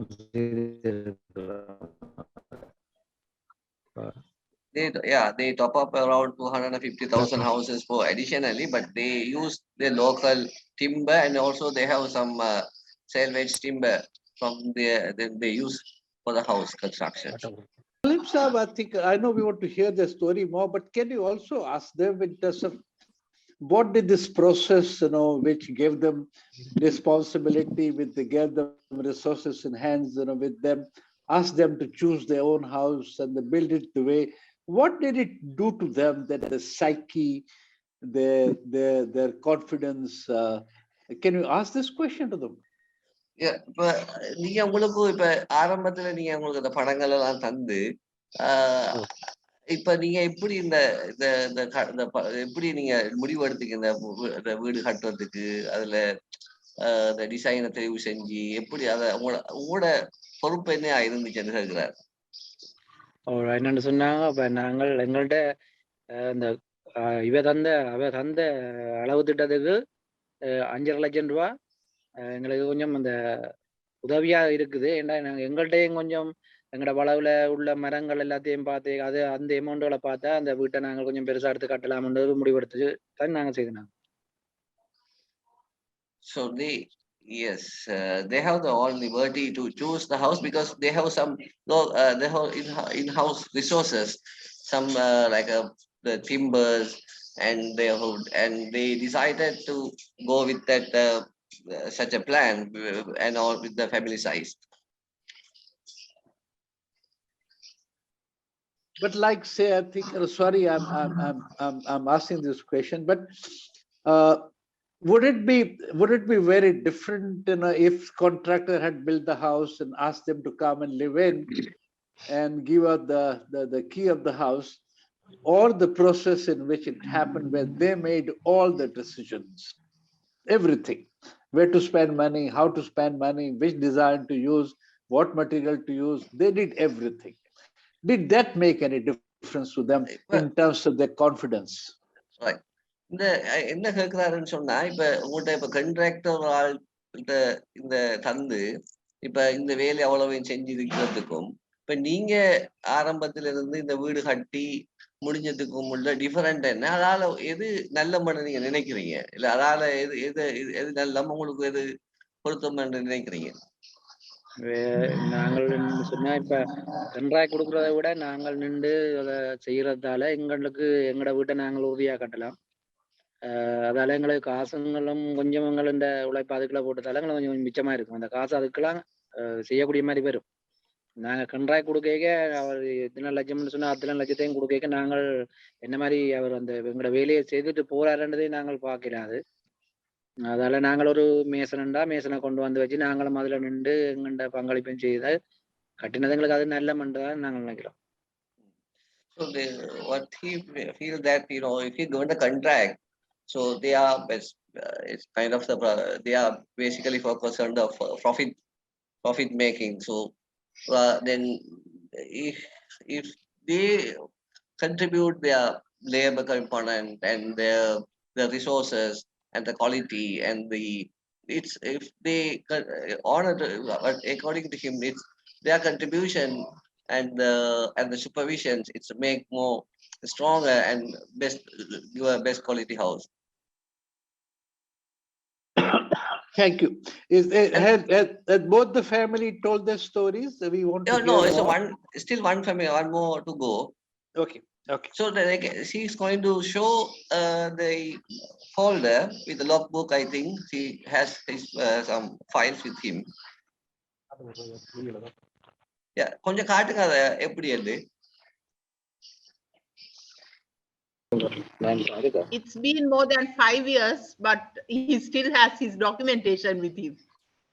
Yes, that is how they see it. Yes. Yeah. I get the second family, sir. Alim Saab. சொல்லுங்க, நீங்க இந்த ப்ராஜெக்ட்ல நீங்க விஆர்சி தலைவியா நீங்க? ஆமா, நான் வந்து அருள்யசந்தன் கதைக்கிறேன். சொல்லுங்க. நான் வந்து இந்த இந்தியன் வீட்டு திட்டத்துல வந்து ஒரு பயனாளியா இருக்கிறேன், பயனாளியும் கூட. மற்ற வந்து இந்த கிராமத்துல வந்து எங்களுக்கு வந்து நிறைய பேருக்கு வந்து வீடு இல்லாம இருந்தது. அதுல நாங்களும் ஒரு ஆட்கள். அதே வந்து இந்த இந்தியன் வீட்டு திட்டத்துல வந்து எங்களுக்கு வந்து இந்த இந்தியன் திட்டம் வந்து வந்ததால வந்து எங்களுக்கு வந்து நிறைய வந்து ஆக்களுக்கு வந்து 61 பேருக்கு வந்து வீடு வந்து கிடைச்சது. அதை விட 180 பேருக்கு மேல வந்து இங்க வந்து தெரிவு செய்யப்பட்டிருந்தவ. ஆனா வந்து இந்த காணி பிரச்சனைகள் அதனால வந்து எல்லாரும் வந்து மிச்ச ஆக்களை வந்து தட்டிட்டு 61 பேருக்கு வந்து கிடைக்கக்கூடிய மாதிரி இருந்தது. ஆனா வந்து இதுக்கு முன்ன நாங்க வந்து இந்த வீட்டு திட்டத்துக்கு முதல் வந்து கொட்டில் வீட்டுல தான் இருந்த நாங்கள். மற்ற நிறைய சிரமங்களை எல்லாம் எதிர்நோக்கி குழந்தைகளை வளர்க்கறதுக்கு வந்து கஷ்டப்பட்டு நிறைய பிரச்சனைகள் இருக்கைகளை தான் எங்களுக்கு வந்து இந்த இந்தியன் வீட்டு திட்டம் வந்து கிடைச்சது. அப்ப வந்து 550 சதுர அடியில வந்து கட்ட சொல்லி சொன்னவ. ஆனா வந்து நாங்க வந்து கொஞ்சம் 150-200 சதுர அடி அப்படி கூட எடுத்து நாங்கள். ஏனென்று சொன்னா எங்களுக்கு வந்து இடம் கொஞ்சம் தொழில் முயற்சிகளுக்கு காணாம இருக்குமென்றதுக்காக அப்பவே வந்து பிளான் பண்ணி செய்த நாங்கள். மிச்ச வேலையை வந்து இப்பதான் முடிச்சிருக்கிறோம். அதனால வந்து இப்ப இந்தியனுக்கு வந்து வீட்டு திட்டத்துக்கு வந்து நாங்கள் மிகப்பெரிய நன்றி ஒன்றை தெரிவிக்க வேணும். மற்றது வந்து எங்களோட வந்து டெக்னிக்கல் ஆபீசர் மேர், இன்ஜினியர்ஸ் மேர் எல்லாரும் வந்து நிறைய வந்து உதவி செய்திருக்கணும். சைட் பார்க்கையும் சரி, அவைகளோட நாங்களும் போய் எல்லாம் இந்த ஒரு கமிட்டி மாதிரி சேர்ந்து நிறைய உதவிகள் எல்லாம் செய்திருக்கிறோம். அப்படி இருக்கைக்குள்ள அவைகளுக்கும் வந்து டெக்னிக்கல் ஆபீசர் மேருக்கும் இன்ஜினியர்ஸ் மேருக்கும் வந்து நன்றி சொல்லி இந்த நேரத்துல வந்து நன்றியை சொல்ல விரும்புறேன். மற்றது வந்து இந்தியன் வீட்டு திட்டத்துக்கு வந்து மிக பெரிய நன்றி ஒன்று தெரிவிக்கணும். ஏன்னு சொன்னா இந்த வீட்டு திட்டம் வந்து வந்ததால வந்து நிறைய குடும்பங்கள் வந்து நல்ல சந்தோஷமா இருக்கணும். இன்னும் வந்து எதிர்பார்த்து கொண்டு இருக்கணும் இந்த வீட்டு திட்டத்தை வந்து இந்தியன் திட்டம் வரும் என்று சொல்லி இன்னும் எங்கட கிராமத்து மக்கள் வந்து எதிர்பார்ப்போட இருக்கணும். ஏனென்று சொன்னா இன்னும் வீட்டு திட்டங்கள் இல்லாமல் நிறைய மக்கள் வந்து பிரச்சனைகளை வந்து எதிர்நோக்கி கொண்டிருக்கணும். நிறைய பேர் இப்ப காணி பிரச்சனையெல்லாம் சரி செய்து கூட வேற ஒரு திட்டமும் இன்னும் வர இல்லை. ஆனாலும் இந்த இந்தியன் திட்டத்தை வந்து எதிர்பார்த்து கொண்டிருக்கணும். அப்படி எதிர்பார்க்கல வந்து அவர்களுக்கும் இந்த இந்தியன் திட்டம் கிடைச்சா பெரிய ஒரு உதவியா இருக்கும். மற்றது வந்து நாங்க வந்து இந்த வீட்டை வந்து கொஞ்சம் முன்னுக்கு வந்து ஓபன் கோல் மாதிரி போட்டிருக்கிறோம். எங்களுக்கு வந்து வீட்டாங்க கொஞ்சம் பற்றாக்குறை காரணமாக அதையும் செய்திருக்கிறோம். மற்றபடி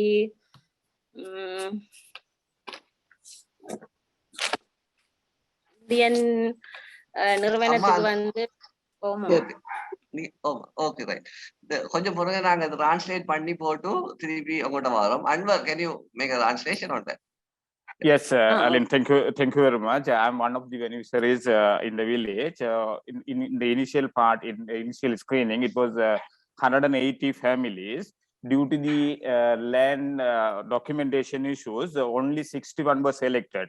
So in this, basically the technical officers and engineers told us that to choose a 150 square feet house, but because of the requirements of our family condition, we told them that as it is the honor-driven program, as you said, so then we want to extend this house. Then they allowed us to extend another 200 square feet house. So altogether, it was 750 square foot houses, because we made the request because of to expand livelihood activities, and I have 5 members in my family, so that I need bigger portions of the house. So then technical officers and engineers who visits our house very regularly and give advice in order to construct our houses using the money in a way to spend fully spend that money to construct the houses. Then within our village, we formed a committee. In the committee, we visit all the houses and we motivate them to construct. At the same time, the technical officers and engineers also who visit very regularly and request us to expedite constructing the houses. So at this point in time, I want to thank the government of India, and I want to thank UN Habitat also for their continuous supports to complete our houses. At the same time, in this forum, I want to highlight one thing, that the people who missed out during the process of constructing houses due to the land issue are still waiting to get the house at this Indian housing projects to the north. Thereafter, there was no houses given, and the people are still waiting the modality that followed constructing this in Indian housing. So then simply all the people who say that we want Indian housing projects to the northern province. Thank you. Then I'll continue after brief. வேற ஏதாவது சொல்ல விரும்புறீங்களா? இல்ல இல்ல. நீங்க ஏதாவது இப்போ நீங்க விஆர்சியா இருந்து நீங்க விஆர்சி தலைவி தானே நீங்க? அப்ப அந்த எப்படி அந்த பெண்கள் தலைமை தாங்க குடும்பத்துக்கு எப்படி நீங்க உதவி செஞ்சீங்க? அந்த சாமான்கள் தட்டுப்பட்ட நேரங்கள் எப்படி நீங்க கொடுத்தீங்க? அப்படி அந்த ப்ராசஸ் கொஞ்சம் சொல்லுங்களேன். நாங்க வந்து இப்ப எங்கட உத்தியோகத்தர்மாரோட வந்து இப்ப அவையோட வீடுகளுக்கு வந்து நாங்க நெடுகலும் போய் பார்வையிடுறது வழக்கம். அவையோட சைட்டுக்கு வரைக்கலையும் சரி, அவைகளும் நெடுகலும் காலமா வந்தா நேரம் பார்க்காம பின்னேரம் பட்டு நின்று மற்றது அவைகளுக்கு வந்து ஏதாவது உதவிகள் தேவை என்று சொல்லி சொன்னா, இப்ப வந்து எக்ஸாம்பிளுக்கு வந்து இப்ப மேசன் வந்து ஒரு வேலையை வந்து செய்யறதுக்கு வந்து கொஞ்சம் லேட் ஆகுதுன்னு சொன்னா, அவற்றை நம்பர் எடுத்து நாங்கள் அவரோட தொடர்பு கொண்டு அவற்றை பிரச்சனைகளை அறிஞ்சு அவைகளுக்கு வந்து நாங்கள் வந்து உதவி செய்து அந்த வேலை திட்டங்களை வேலைக்கு முடிக்கிறதுக்கு ஏற்ற வழிகளை செய்து கொடுத்துருக்கிறோம். மற்றது வந்து தச்சனா இருக்கட்டுக்கும் அந்த வீட்டோட சம்பந்தப்பட்ட பிரச்சனைகள் எதுவாக என்று சொல்லி அறிஞ்சு உத்தியோகத்தர்மாருக்கும் டெக்னிக்கல் ஆபீசர்மாருக்கும் சொல்லி நாங்களும் அதுகளை வந்து கவனம் எடுத்து அவைகளோட கதைச்சு வந்து அவைகளுக்கு வந்து நாங்கள் உதவிகளை செய்து அந்த குறிப்பிட்ட காலத்துக்குள்ள வந்து எங்களுக்கு முடிச்சு தரக்கூடிய மாதிரி அந்த வேலை திட்டங்கள் நடந்து கொண்டிருந்தது. மற்றது வந்து எங்களோட பொது நோக்கு மண்டபங்கள்ல வந்து அடிக்கடி வந்து பொது கூட்டங்களை வந்து வச்சு வந்து அவைகளை வந்து கொஞ்சம் உற்சாகப்படுத்தி அதுக்கேற்ற முறையில வந்து அவைகளை வழி நடத்தி இதண்டக்கூடியதா மாதிரி இருந்தது. அப்படி நிறைய ஹெல்ப்கள் பண்ணி இருக்கிறோம். நான் டிரான்ஸ்லேட் பண்ணதுக்கு பிறகு நீங்க சொல்லுங்க. So then what she said was I worked as a VRC president during the construction periods. The officers from the implementing agencies who visit very regularly and they motivate all the beneficiaries. At the same time as VRC, we visit each and every houses within our GN divisions, and we also give our support to them in case. For an example, she said that if there is the shortage of masons or a shortage of carpenter, we directly communicate with the masons and carpenters and get their supports to expedite the process. At the same time, we, with the support of implementing agency, we summons the meetings in a fortnight or once in a month. And we in that meeting with the support of the technical officers, community mobilizers, and we motivate the beneficiaries to construct the house within the time period given. all the time, the technical officers and other people who visit our houses, and they say what and what we want to do in a period of time. So with their guidance and advice, we completed the houses within the stipulated time frame. Thank you. Thank you very much. Can we see the photograph of the house, ma'am? Your house photo? உங்களோட வீட்டை கொஞ்சம் காட்டேலுமா? உங்களோட வீட்டை கொஞ்சம் காட்டேலுமா? காட்டே. கொஞ்சம் வெளியில போய் கொஞ்சம் காட்டுங்கம்மா. And can we see it from inside and outside? What kind of house you're living in? அம்மா நீங்க உங்களோட வீட்டை கொஞ்சம் உள்ளுக்கும் காட்டுங்க, வெளியிலையும் போயிருந்து கொஞ்சம் காட்டுங்க அந்த வீட்டை. Jaime, let me tell, I think Jaime Royo-Olid is a senior program officer at the European Union, a delegation to Kenya responsible for urban development, sustainable mobility, and digitization portfolios. In Sri Lanka, he managed the reconstruction of over 12,000 very low-cost bioclimatic houses. He has edited a book on the lessons learned on owner-driven construction titled Building, Owning and Belonging, published by the European Union and UN Habitat in 2018. Thank you, Jaime. Please come in. I had started to. Kirtiji, I wanted to say something that probably you yourself don't even know, is that the very first day I spent in India in 2004, I attended a conference that you were leading on the post-reconstruction of Bhuj in Ahmedabad. And it was one of those events that changed my career and interest, and I got interested in reconstruction at that very moment. Then a few years later, I had the privilege of interacting with you in the context of this Indian housing program and the EU housing program. And then 18 years afterwards, here we are continuing these seminars. So I hope this continues for many, many years to come, because it's very inspiring and it's a very important work that you do. So congratulations, and please keep it up. So I give the title of this presentation, the title of the book, which towards many of the presenters today have contributed. And it was really, really humbling to listen to the hard work they did, besides all the interactions that we had when we were in Sri Lanka. And it's a privilege after 10 years that this program started, that we still talking about it. And I do believe that it's not only relevant for Sri Lanka and India, but I think there are very, very important clues from this method and this approach for low-cost housing everywhere. As you said at the beginning, it's important for rural development, it's important for peri-urban areas, but even for cities, I would argue. So let me get started and take you through a much more visual presentation, which I hope to keep in about 10 minutes. Some of the things have already been said, but it's worth summing up for those who might not be as acquainted with it. So off we go. So I'm trying to change the slide. Here we go. So I was working for the European Union delegation in Sri Lanka between 2012 and 2018. And it's worth pointing out that the EU, the European Union, funded 22,000 houses there through the owner-driven approach. We started working with the World Bank under the NERP program, the Northeast Housing Reconstruction Program. And then we did 5 generations of those programs. I was involved in the 3rd one, the 4th one, and designed the 5th. And the question, a very important point here is that we came into a method and approach that was already pre-existing in South Asia. Sri Lanka had already been developing this since the Million Houses program, and we're going to speak about it in a second. But a lot of those ideas were already borrowed from India, that had come from independence. And since independence, India had been building in such approach. So we just had the privilege of being able to borrow the local knowledge and just tell them, hey, we are foreigners, but you're doing something very interesting, which is worth maybe reminding yourselves of.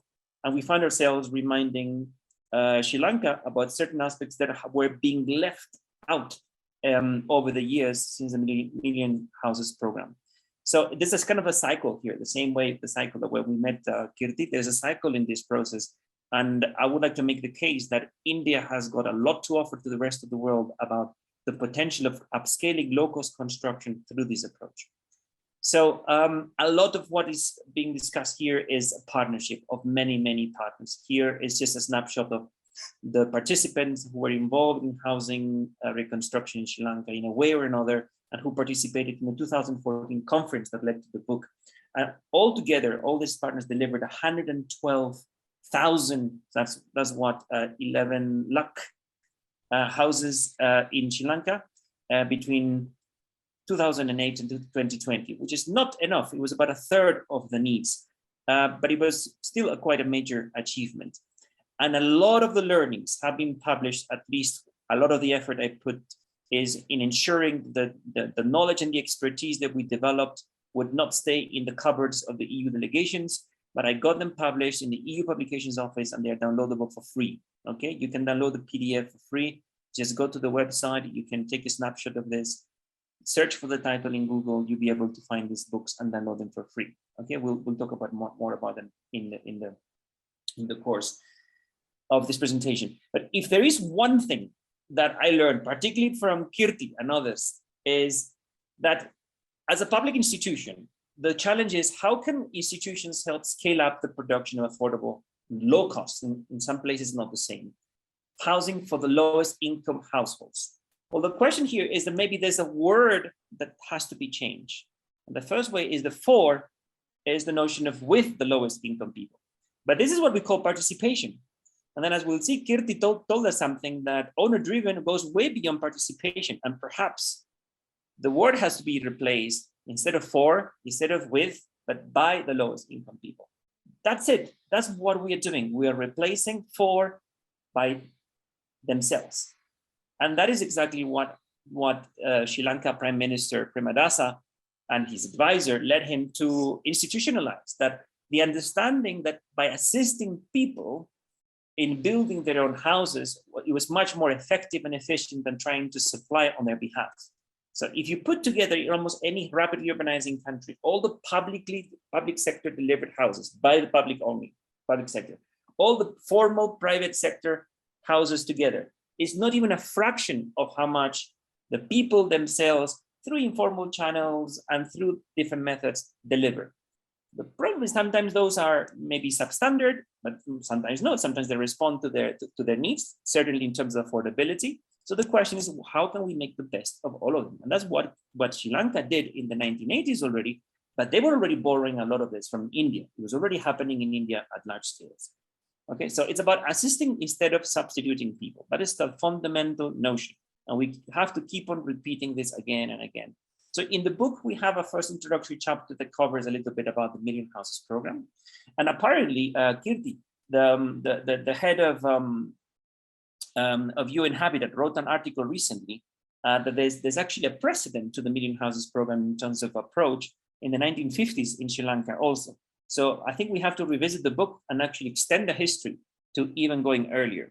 And I want to have this slide here with Srivastava, who left us this year. Unfortunately, he passed away a few months ago, and he was one of those leaders who convinced the Prime Minister Premadasa. He was president of the National Housing Authority in Sri Lanka, who was responsible for building. And at the conference in 2014, he made this very, very strong message saying that this owner-driven process is practiced and matured to an extent of irreversibility. And that was very, very powerful, because the facts and the evidence, it is enough to make it irreversible. But we have to do a lot of advocacy to make sure that non-technical people understand the relevance and the power of this approach, because otherwise it will kind of dilute and will be forgotten. So we need to be proactive about it, and this conference this webinar is again one of such efforts. So this is in honor to Susil Srivastava, who's been so important in Sri Lanka. So what is owner-driven?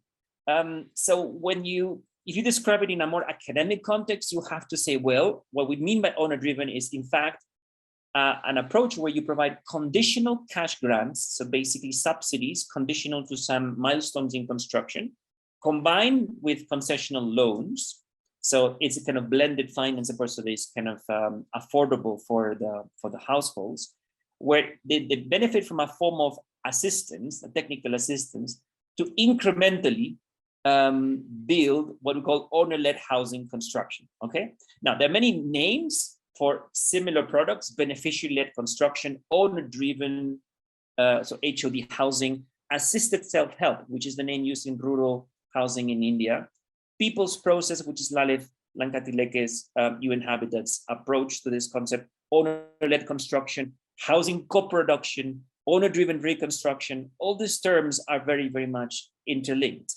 However, to make things even more complicated, I would maybe suggest that the whole notion of owner-driven might be a little bit misleading, because we shouldn't put so much emphasis about the fact that they own the land, but the fact that a household owns the process. So maybe in the bottom, I have a suggestion of how we could rethink and maybe make it more simpler in the future. Something it could be called something in the terms of household-owned incremental home production, because we're talking about building homes and not just houses. Anyway, that's just a little bit of intellectual thinking. So part of the backdrop of this is UN Habitat's proposition of people's processes from Lanka Tileke. Here examples in different countries of how it's not only about participation with of communities, but their involvement through informed choices. And Lalit speaks of the importance of professionals being supportive as opposed to being prescriptive. And I love to keep on repeating this, Shri, Kirti, that I was really, really shocked about this. It's like participation, which was a paradigm that is in fact condescending, is very, very powerful quote in the conference of 2014. So it's not the same to allow people to participate in your project as a donor or as a government. It's completely different to say, okay, you own the process. It's your process. We'll assist you. It's completely different. And we have to keep on repeating this message. So that's again another key message. Another thing that is very important to clarify is that owner-led is not necessarily the same as self-built. If they can, they may, but many people can't afford it. They might not have the strength, they might not have the means, they might not have the money. So what we are talking about by owner is about owning the process. So I want to emphasize that again and again. So they get the money, they get the conditional cash grant, they get the conditional cash loan, and they subcontract different local masons, be it formal market or informal sector. Okay, so they are on the driving seat and use the local supply chains to organizing their the construction of their houses. Okay, let's move to the next slide. So I'm going to go a little faster. Next week I'm going to be more visual. Sorry, I've clicked. I'm not sure it's coming through. Yeah. So here, I think it's already been explained by previous speakers that the running cost of this program is actually really, really low. The genetic cost composition of the 5 generations that we had was about 7% of indirect costs for the agency, and about a maximum of 10% of technical assistance that this agency provides to families, and 75% of the money was directly going as cash grants to the families, which is very important. So it's a very efficient system, and 8% of complementary livelihood or community infrastructure. So community centers, roads, water and sanitation, which made the hell of a difference, because we have to think about in terms of habitat, not just in terms of brick and mortar. So that was a very important component of the EU approach to housing. And here on the right-hand side, there was a little bit of discussion on why is it so much cheaper to do with owner-driven. Is because there's a lot that can go into these inputs that are not necessarily financial. If you make people dependent on only financial assets and goods, if they're financially poor, you're trapping them anyways in this monetary financial debt. But if you make sure that you make use of other resources of which they are rich, community involvement, local resources, some might have time if they don't have full employment. Many have employment, and therefore there's a huge sacrifice and trade-off to actually invest in building the house, and it's important to acknowledge that. But it's important to use the non-financial means to actually unlock this co-production of housing. So let's go to the context of the reconstruction in Sri Lanka. So as many of you would know, 300,000 houses were destroyed or damaged by war at the end of 2008. And this is the type of condition in which certain households were living for quite a few years. This is in 2010, 2 years after, 2 years after the end of the war, but it continued almost until 2018. And this is the second generation of housing program that funded by the EU. This was with Arbeiter-Samariter-Bund, Practical Action, and ZOA. And I've listed here the cost of this housing programs, because that's absolutely remarkable. And if we think about cost per square meter, this is not including land, you will not see anywhere any formal developer housing delivering these costs. Okay, and I just made the effort of going through the different houses to see the cost that we achieved. Again, an example of 2012, 4 years after the war, people in provisional shelter. And these examples of what UN Habitat in this is the third generation of the housing program. We're talking about $87 per square meter in the house. This is in a Muslim village close to Manar, and people chose their colors. And there's another family, 2013, again, living in provisional shelter. And this is a beautiful example of how this family went way beyond what they got as a grant to extend the house beyond the 550 square feet. And look at the gardening, look at the decorations, look at the pride that went into building this house. So imagine just the added value that came into this program. Here, this was co-financed by Australian aid. And again, we're 2015, and we still see these people in transitional shelters and pretty much stuck into them, not being able to make the jump into a permanent home. And this is 2018, still the same. So we're talking about 10 years after the war, okay? As Aziza was saying, there had not been major economic investments in the area. In fact, a lot of opportunistic investments were taking place, but these people were left without having this tissue of economic fabric had been destroyed and not reestablished. So the question was, if we were going to do a final 5th generation housing program for the youth, the question was, how are we going to add value?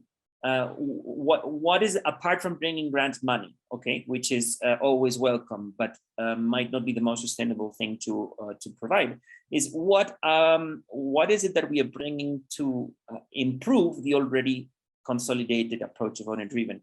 And we invested a lot of time in seeing this as the potential for incremental growth and maximizing that for the families. And we diversified the housing types that people could choose, such that it could be adapted to their real choices. So we're talking about this informed choices. So we provided them examples of different housing types, and this is how they started taking shape. And if you observe this house here in the back is built with earth blocks. This is called earth concrete blocks, which we tested in about 60 or 80 houses. They didn't become sufficiently cost effective because we had to vibrate them. The productivity was low, but the houses that we produced were really beautiful. And as Justin mentioned, we providing gable houses so that it's easy to expand, and you can see the blocks that are protruding. And we even have the reinforcements in the foundation that are protruding to facilitate that process, because we saw a lot of damage in that. So this was done with Habitat for Humanity and World Vision. And this is another example of these earth concrete block houses. We're seeing here the cost increasing with inflation. There was already pressure on the supply of materials. About 7,000 USD is still very, very competitive. And this is probably the example of a house of which I'm proudest of in my career as an architect and development practitioner. With Habitat for Humanity, we built about 250 of these houses with compressed stabilized earth blocks. This was a model house to convince the families about the use of this material. It's about 2 degrees cooler inside than compared to the normal burnt brick and the cement blocks. The compressed stabilized blocks are 1/11th of the embodied energy, and it's locally produced, and it uses substrate earth instead of topsoil. Topsoil is precious for agriculture and for the natural environment. Whereas here you can use infrastructure work earth and use it for producing. So there's an example of one of the 3 factories that we established in the north and east of Sri Lanka, producing these blocks and mobilizing women who would have otherwise not really engaged into labor. And these are examples of one of the laborers taking pride in contributing to reconstructing the village. And this is an example of an automated machine together with a number of compressed manual presses that complement each other in the production.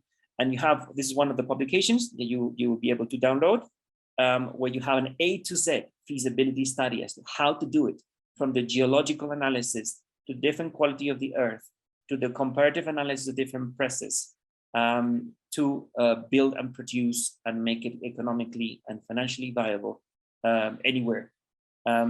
So this is a fantastic study produced by Seth Premani and Lara Davis from the Oroville Earth Institute. They've been working in India developing this technology for 40 years. I think these people should be Padma Shris. They do an amazing work, and is again building on local expertise from India. The only thing we were doing is technology transfer from India to Sri Lanka with European endorsement. So this is another type of the houses that we provided as a choice to the families. And here it's how it materialized. You see the example with compressed stabilized earth blocks. And this is another example of a household which refused to use compressed stabilized earth blocks. They went for the traditional burn bricks, but they innovated and provided this, instead of having these windows, they made these holes, which work actually very well, surprisingly, because that was channeling the air. And so you get a very good kind of small jets of air accelerated by the roof will be kind of breathing. So thermally, it was a surprise that we hadn't really anticipated, and we learned from it. And this is an example of another typology that nobody selected. So in the rural areas, the notion of creating some form of semi-courtyard is not something that they saw themselves doing, and we didn't impose it on anybody. So that was part of the choice. So as wrapping up, I'm right now, as you know, working in Kenya instead of Sri Lanka. And this is a graph showing the sizes and the average cost of the cheapest affordable houses documented in Africa. And if you see, the cheapest one in 2020 was about $8,000 for 32 square meters in Abuja, which is $250 per square meter. Okay, that means that India and Sri Lanka have been producing for decades houses to less than half the cheapest affordable houses in the continent of Africa. So I think there is a very, very strong case for technology, experience, collaboration, and partnerships to be built between India and Africa.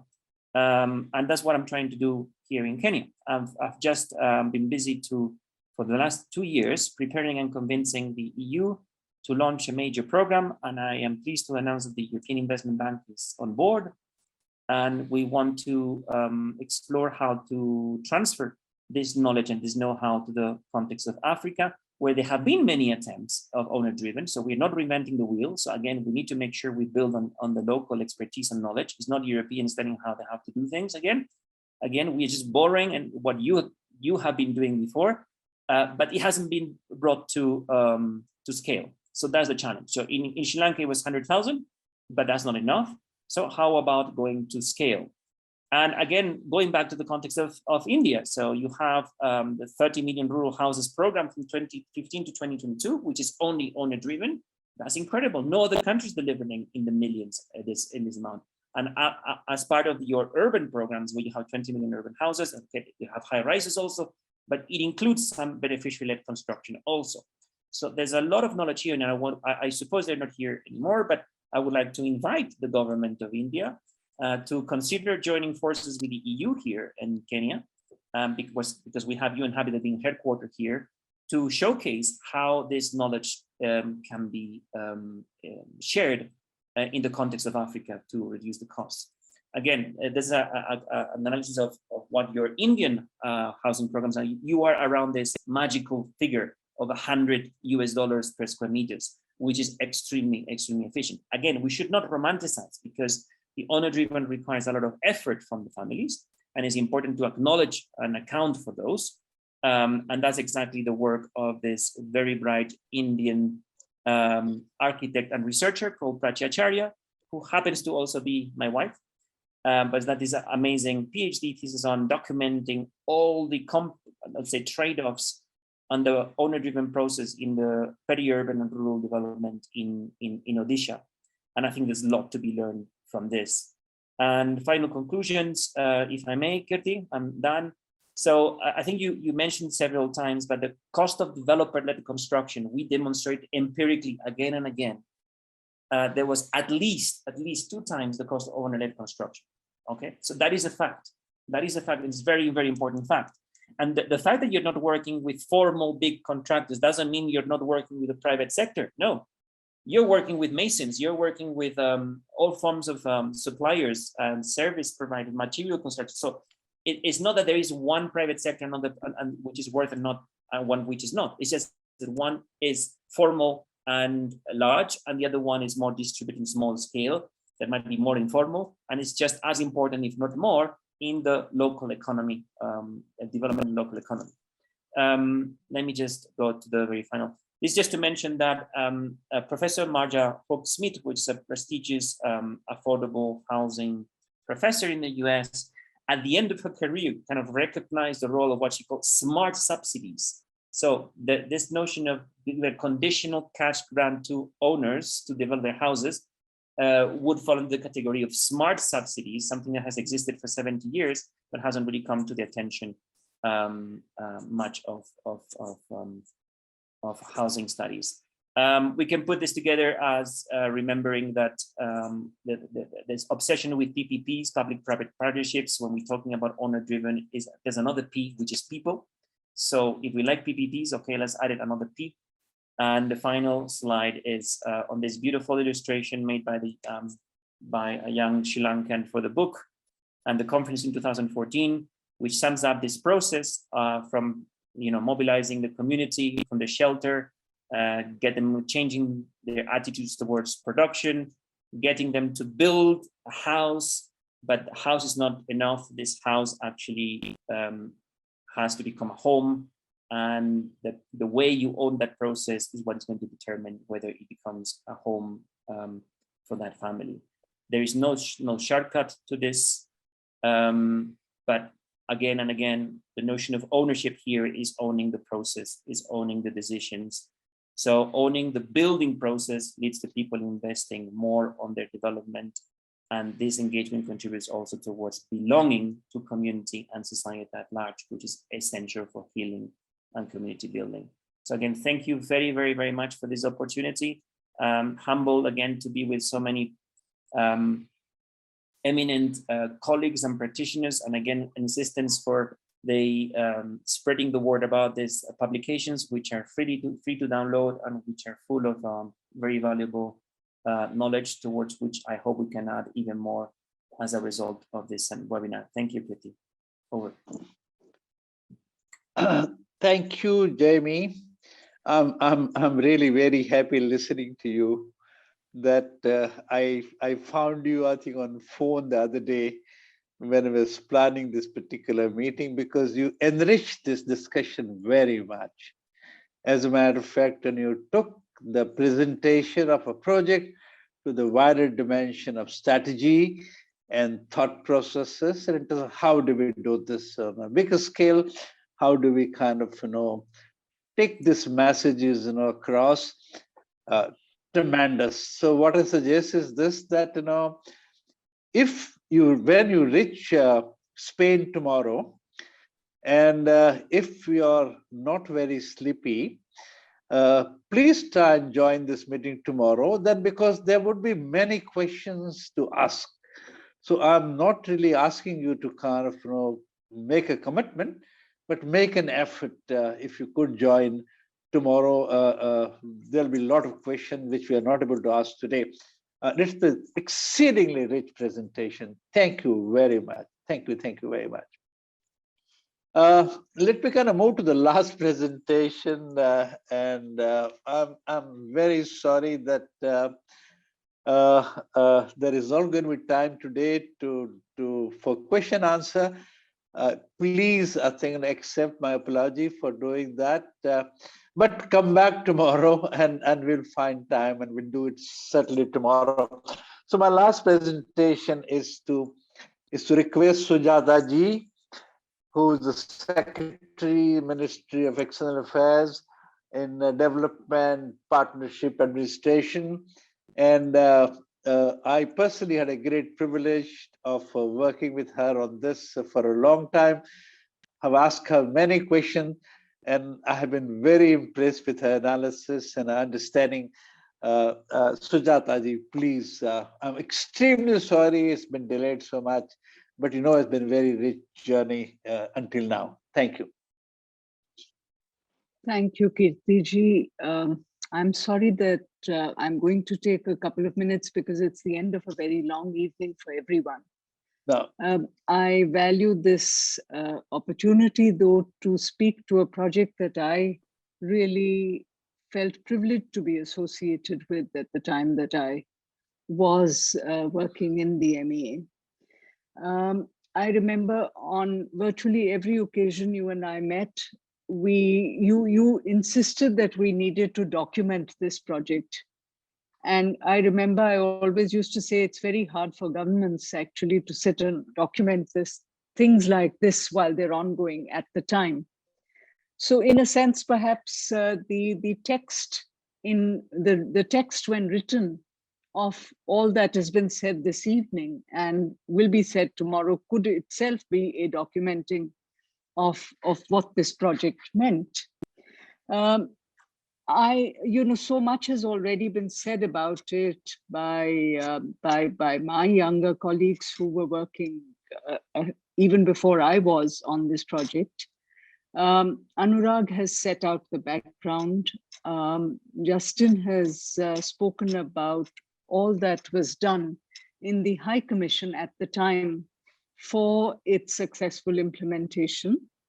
High Commissioner Baglay has set out the importance of this in India-Sri Lanka relations and the remarkable confidence displayed by the Sri Lankan authorities in allowing this project to go ahead.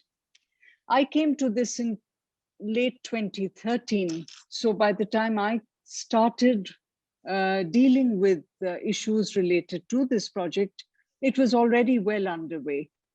So I would like to pay a tribute to the conceptualization, to the detailed conceptualization that went into this, in the processes that were put in place, both on the Sri Lankan side by the High Commission of India in Colombo, which had to negotiate, I think, a huge amount of detail, professional details.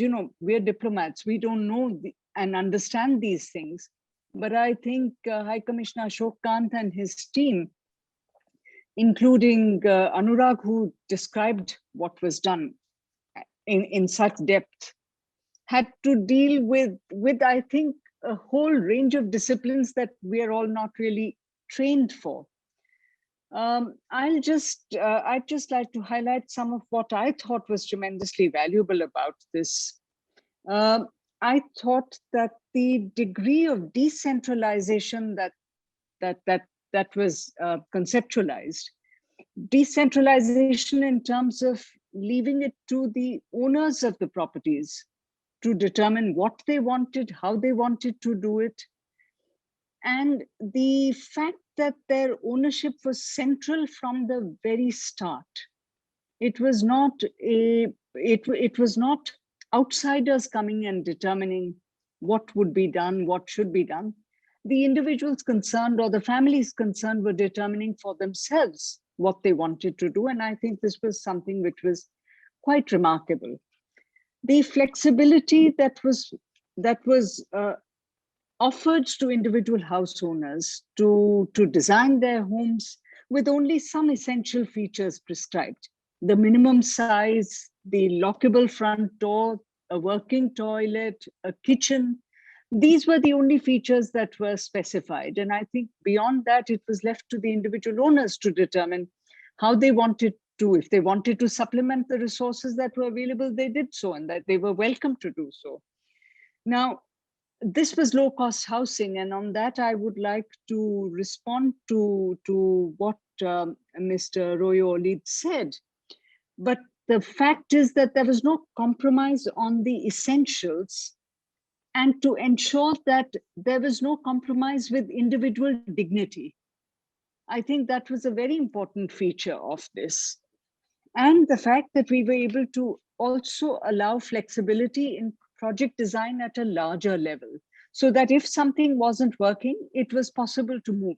The fact that we moved from the initial first 1,000 houses, which were agency driven, to an owner driven model, I think showed that there was flexibility in project design at a larger level as well. I think an important feature was that the ownership of women was central to this, whether these were women as part of families or whether these were women-headed households. I think the importance that the project afforded to women being owners was a very important feature. I think there was also the importance of effective cooperation for the Indian High Commission with reputed local implementing agencies, rather than being restricted to any particular kinds of contractors, I think is a feature which I think is a very valuable one. All of this led to the creation of solidarity. And I think that's again a very important feature, because these were homes which were being built in areas which were ravaged by violence and civil strife.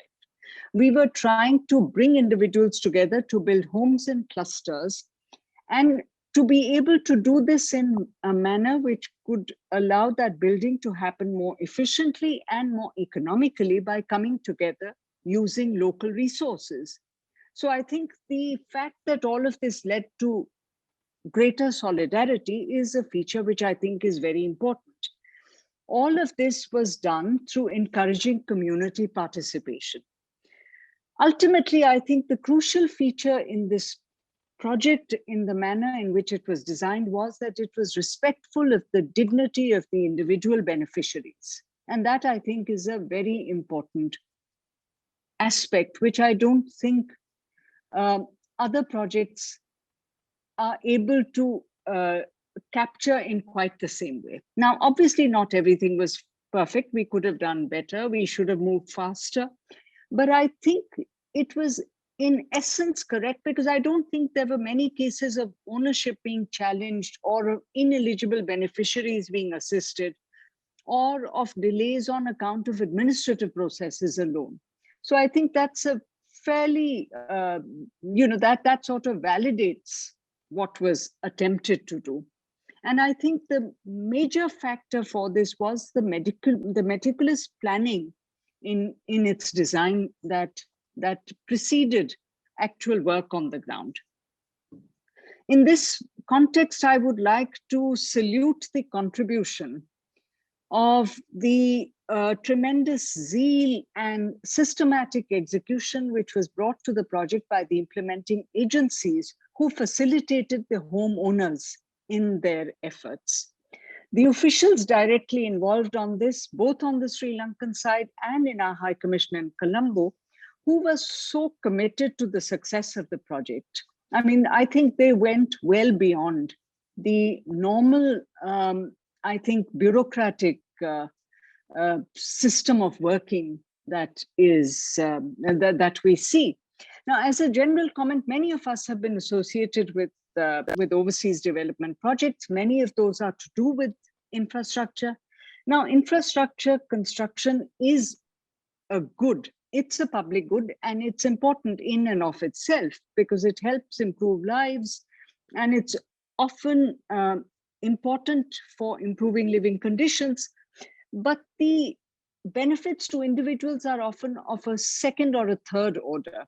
Now, this was a project on a really gigantic scale from our perspective, but which had a first order benefit for individuals. And I think that's something which was very important. Another important feature is that it was essentially a trust-based project. The two governments involved, the government of Sri Lanka and the government of India, I think trusted each other to pursue the project in a very correct and a very objective manner. This was important given the difficult conditions which preceded this project coming into being. The government of India and the High Commission of India in Colombo trusted the implementing agencies in their efforts on the ground and reposed trust in the people who were the beneficiaries. the fact is that these differently, and all of this was based on the trust that the homeowners reposed in everyone else concerned, that their interests would be preserved and protected. Now, the fact is that all these different layers of trust helped create social capital, which is of even greater importance, bearing in mind the fact that this was an environment which had just suffered the trauma of war and civil strife. Individual lives were benefited through this, and that was the strongest affirmation of this project. So I'm glad that in whatever manner, Kirtiji is ensuring that this project will be documented, and that this can also serve as a model in other settings and other contexts to show how foreign assistance can actually help in reclaiming dignity and individual agency in a landscape that has been devastated by war and civil strife. I think I'd like to end here. This is really what I feel about this. Thank you, Kirtiji, and thank you to everyone else for the excellent presentations that we have seen this evening. Thank you. Thank you, Srivastava, because at the fag end of the day, I don't think anyone could have done a better summary. I think put everything together so beautifully. And I do want to remind you that time and again, I think you told me that, Kirti, I don't believe that this is a government project. This is not how government works. This is not how it puts trust in people. And as a matter of fact, it is not only trust between the Sri Lankan government and the Indian government. What was very important, the trust that they put together, put in the communities, in the people. And that is the real success of this particular project. And I'm so delighted and happy, Sujataji, that you came, you made this presentation, such remarkably insightful comments and suggestions. We learned a lot. Honestly, I think we learned a lot from this this wonderful thing. Thank you very much. Extremely sorry that this is really kind of overshot by almost hour and a half. It's inefficiency of the moderator, but it was very deliberate. I didn't want, I think, to miss out on anything. People who made presentation are very busy, and they've done lots of homework. And as you must have seen and will agree with me, there's incredibly rich presentation that we heard today. Let me kind of complete my last act for the day. Let me thank everyone. First, of course, the Indian High Commission and Indian High Commissioner himself was tremendous in terms of time he spent and kind of thoughtful presentation that he made. Thankful to him. Also thank to Mr. Aldous Matthews, First Secretary, Development Cooperation, and his team, who have been working very closely with me, I think, in organizing this. Sometimes there have been 5, 6, 7, 8 telephones a day, and they have been great help. Let me also thank many other current and retired officers who are associated with this project, Ashok, Kantha Saab, Raghavan Sir, Anurag Ji, Justin Saab, Kumaran Ji, and Lingam Sir. They have been very, very helpful in organizing this.